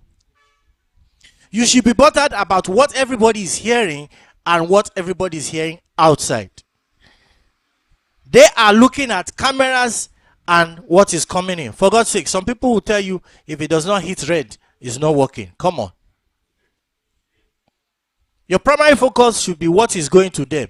Get your left and right and send to them. If it is another mixer entirely, make sure that the guy mixing has the same mindset with you. It's just a little bit up and down there. There's nothing that is supposed to change. If you have huge speakers in church, it doesn't have to sound huge outside. It just needs to be a bit cleaner. That's where the illusion comes in. Oh, the live stream is beautiful. But when we're in church, it was, create something. But the problem is, we always like to photocopy because it was done on DSTV. That's how I do it. And really, some people don't actually know what to do. If you are taking your live stream into an analog desk, some people take their own and put into a sound card. You understand? But actually, on the video mixer, there's an audio input, which syncs it through the SDI cable, which goes on your streamer or whatever you're using. Am I right or wrong? So some people do not actually do that homework to let's see what is done, how they use these things. They just go to TV and, okay, after this production, this equipment was used. Pastor, wow. Pastor will not ask you, do you know how to use it? Because he believes in his mind you actually know what you're talking about until it becomes a problem. Thank you. Thank you so much. We're running out of time now, but the last question is coming. This one, the response from Engineer Osagie, most time will have to do with the way some equipment are connected together with the smart human being that is the mixing engineer, which you will not know. You will only go and buy all this gear, but you don't know. There is a book here with me. It's authored by Engineer Stephen Aluko, Audio Equipment Interconnection and Impedance Matching. Some of us don't have this. It is 2,000 and it's 1,005 right here now before we change our mind. You can take picture of equipment and then you take it home to your church, to your studio, and it doesn't work. Something very critical is missing. Get this book and your life will not remain the same. Now, the last but not the least question is that online people have been asking, if you're talking about value, if you're talking about there is an industry, there is an international market, and people are doing all sort of, and things are not well put together. And if there is is asking if there is an existing body that we can follow and refer to as the doctor and civil engineer, when you're talking about the MBA and medical association, he said, please let us know. We really love to belong to a team. And that is what I am trying to ask. This is a question online. And I want to believe also we are here, we have heard today. We don't know which association we belong to. It is ripe high time we check this. So this is a question asking if there is a body that can be followed as an audio engineer. Thank you very much for that question. With due respect to my senior colleagues here, we have coming from a long way concerning this issue of forming a body, but we are still doing it. Like Uncle Alu said, that we can only take the shot on your mark, set, go. If we go and you did not follow us, we are just taking a walk. That is just it. But right here now, this is a new beginning. Thank God this question is coming in. And we are using this opportunity to know that, okay, with your own assistance, with your own agreement, we are trying to form a body. We can do it. We will say that it is only this profession that does not have a body in Nigeria, at least an indigenous body. And we are not just like that. We moved this years back that we wanted to go. We already have something that we registered before, and it's not actually coming up. We got to Lagos State Ministry of Industry and Commerce that we want to actually present ourselves as so and so. You know what they told us? They said that we should go to over every local government to go, and if we have 50 members in every local government, we should come and register with them. And we said, what? They said, we are a professional. We have a profession. Which profession did you belong to? I said, we have a career that is, we have an academic profession. Immediately they had academic profession. They said, do you want to compare yourself with doctors, lawyers, and everybody? He said, no, you don't need to come here. You understand now? You know where to go. That is where we, because if you want to, they are liking us to artisans. You understand now? You know all these artisans, like the tailoring, like the mechanic, like, you understand now? Like the carpenter. So I said, no, we didn't belong to that.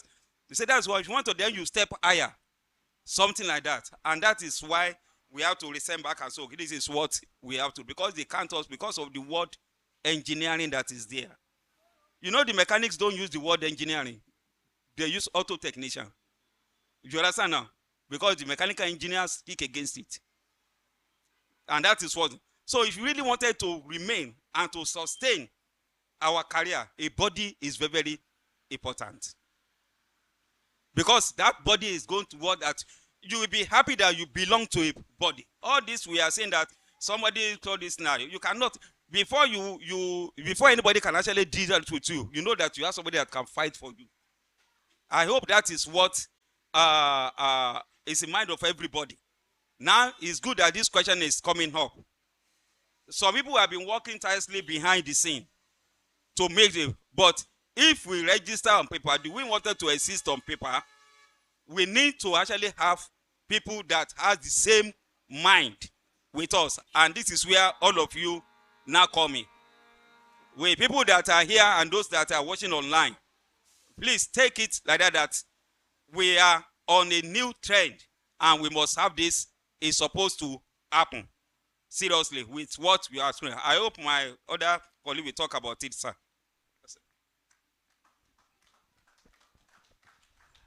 My guy said it all, but the truth of the matter is, if we do not come together, trust me, one day, it will happen. If we do not come together, we'll just find ourselves where we don't like. Just UK here. I always refer to UK because I go a lot there. Before, not like now. And I got a whole lot of information from there. They have a union. We wanted to do a concert, and this concert is a Nigerian big artist too. If he comes here, all of you will stand up. 6 minutes before the concert, they have said it like 2 hours. 6 minutes before the concert, union went on strike. All the guys who were smiling with me, oh, I love your sound, they walked out of the stage. It means somebody is in control. They can determine what they want. But here, unfortunately, it's so bad that all of us charge anyhow. Because there's nobody. And it's affecting us. Whether you like it or not, it's affecting us. If you believe that because Osagie charges 10,000, you will do the same thing at 5,000. The value of me and you is different. It's totally different. But they will pay you 5,000. Trust me. The 10,000 I've collected, I'll collect it once in 1 year. Or twice in a year. But your 5,000, maybe it's in 3 years after you collect the next one. If you don't place value on what you have, it's zero. If we do not come together, I'm sorry. I am sorry. One day we'll find ourselves somewhere we do not like. Because somebody will come up and say, I'm going to place this law. And when it is a law, it is a law. We are joking now. We can joke. Like I said, Son is doing nothing. When Son stands up, you by the sound desk, you will tell them who gave you the authority. They walk into anywhere. It's like MTN today. You cannot touch 800. Most of us have 800 frequencies that is dead. You cannot switch on the microphone because if they catch you, you are going to jail. It's an offense. But if we had a body that could fight that, do you know what? We have microphones all over Nigeria. What happens to it? Nobody could fight. MTN took 800 from NEC and they've paid for it. But nobody could fight for us because all of us are divided. Somebody will still come and collect the 600 we are still fighting over now.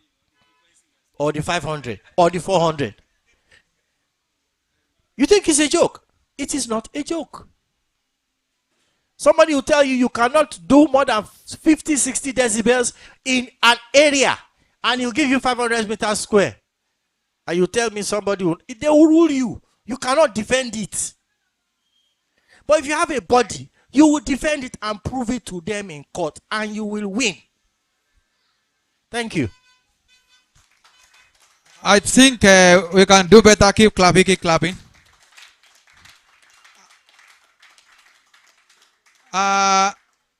We would love to do this more.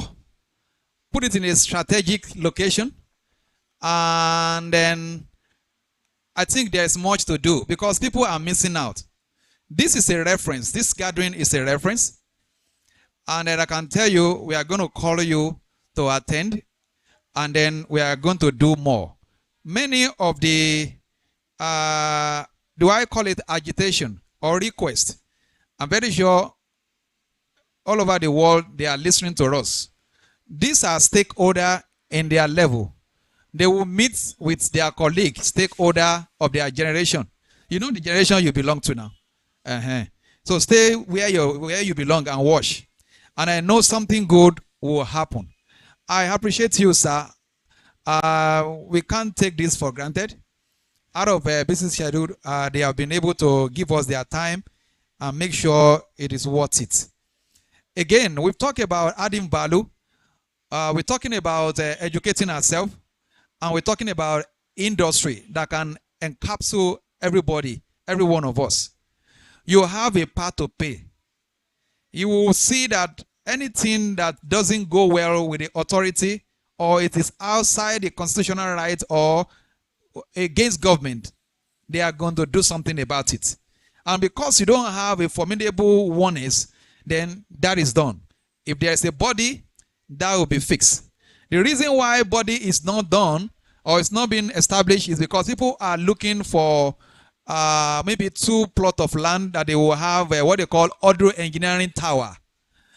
And then some people are looking for where would they get money to be shared to the delegates.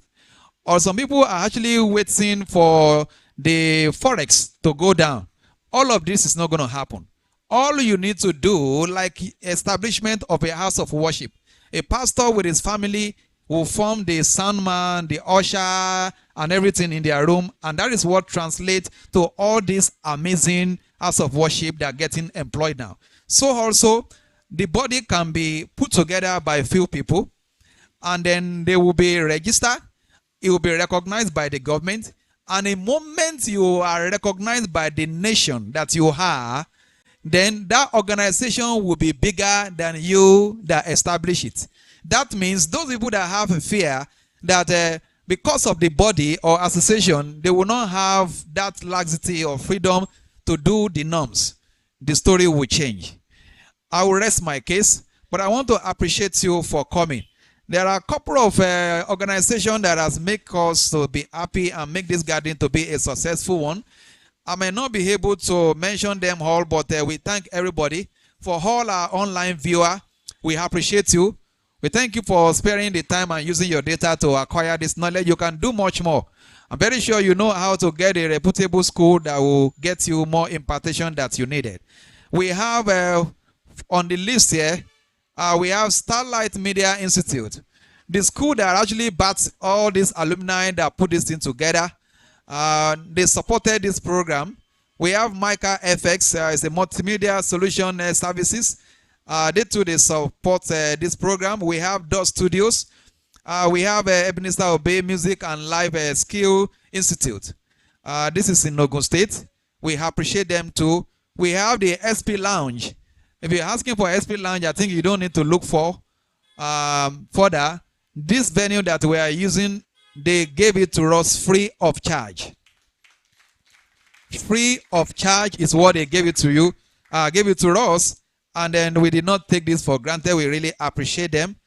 We have a Soundfloss production for those that are watching this online and are wondering, okay, this is it. For those that has a question about online streaming and all that, there's a company that actually supported this event.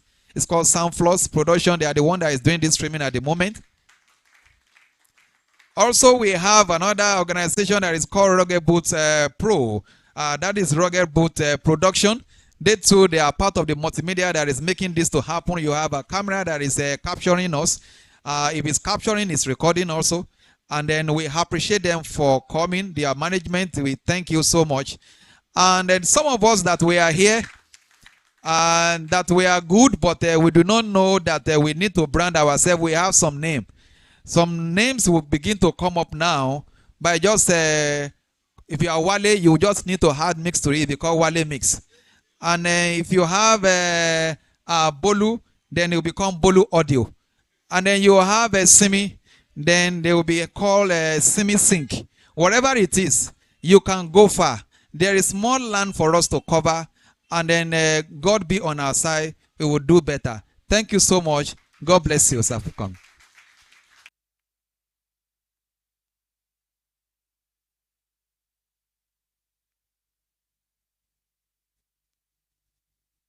You can ask people questions. You can relate with your friends. You can collect numbers.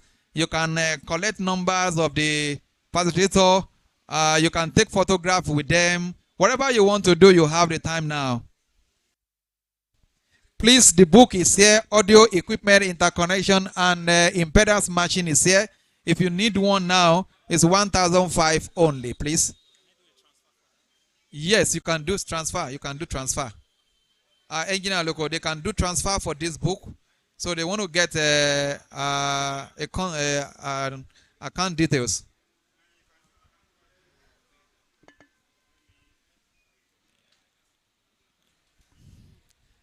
The book is limited here. Don't call on the phone. It will have increased to 2,000. Right? This is it.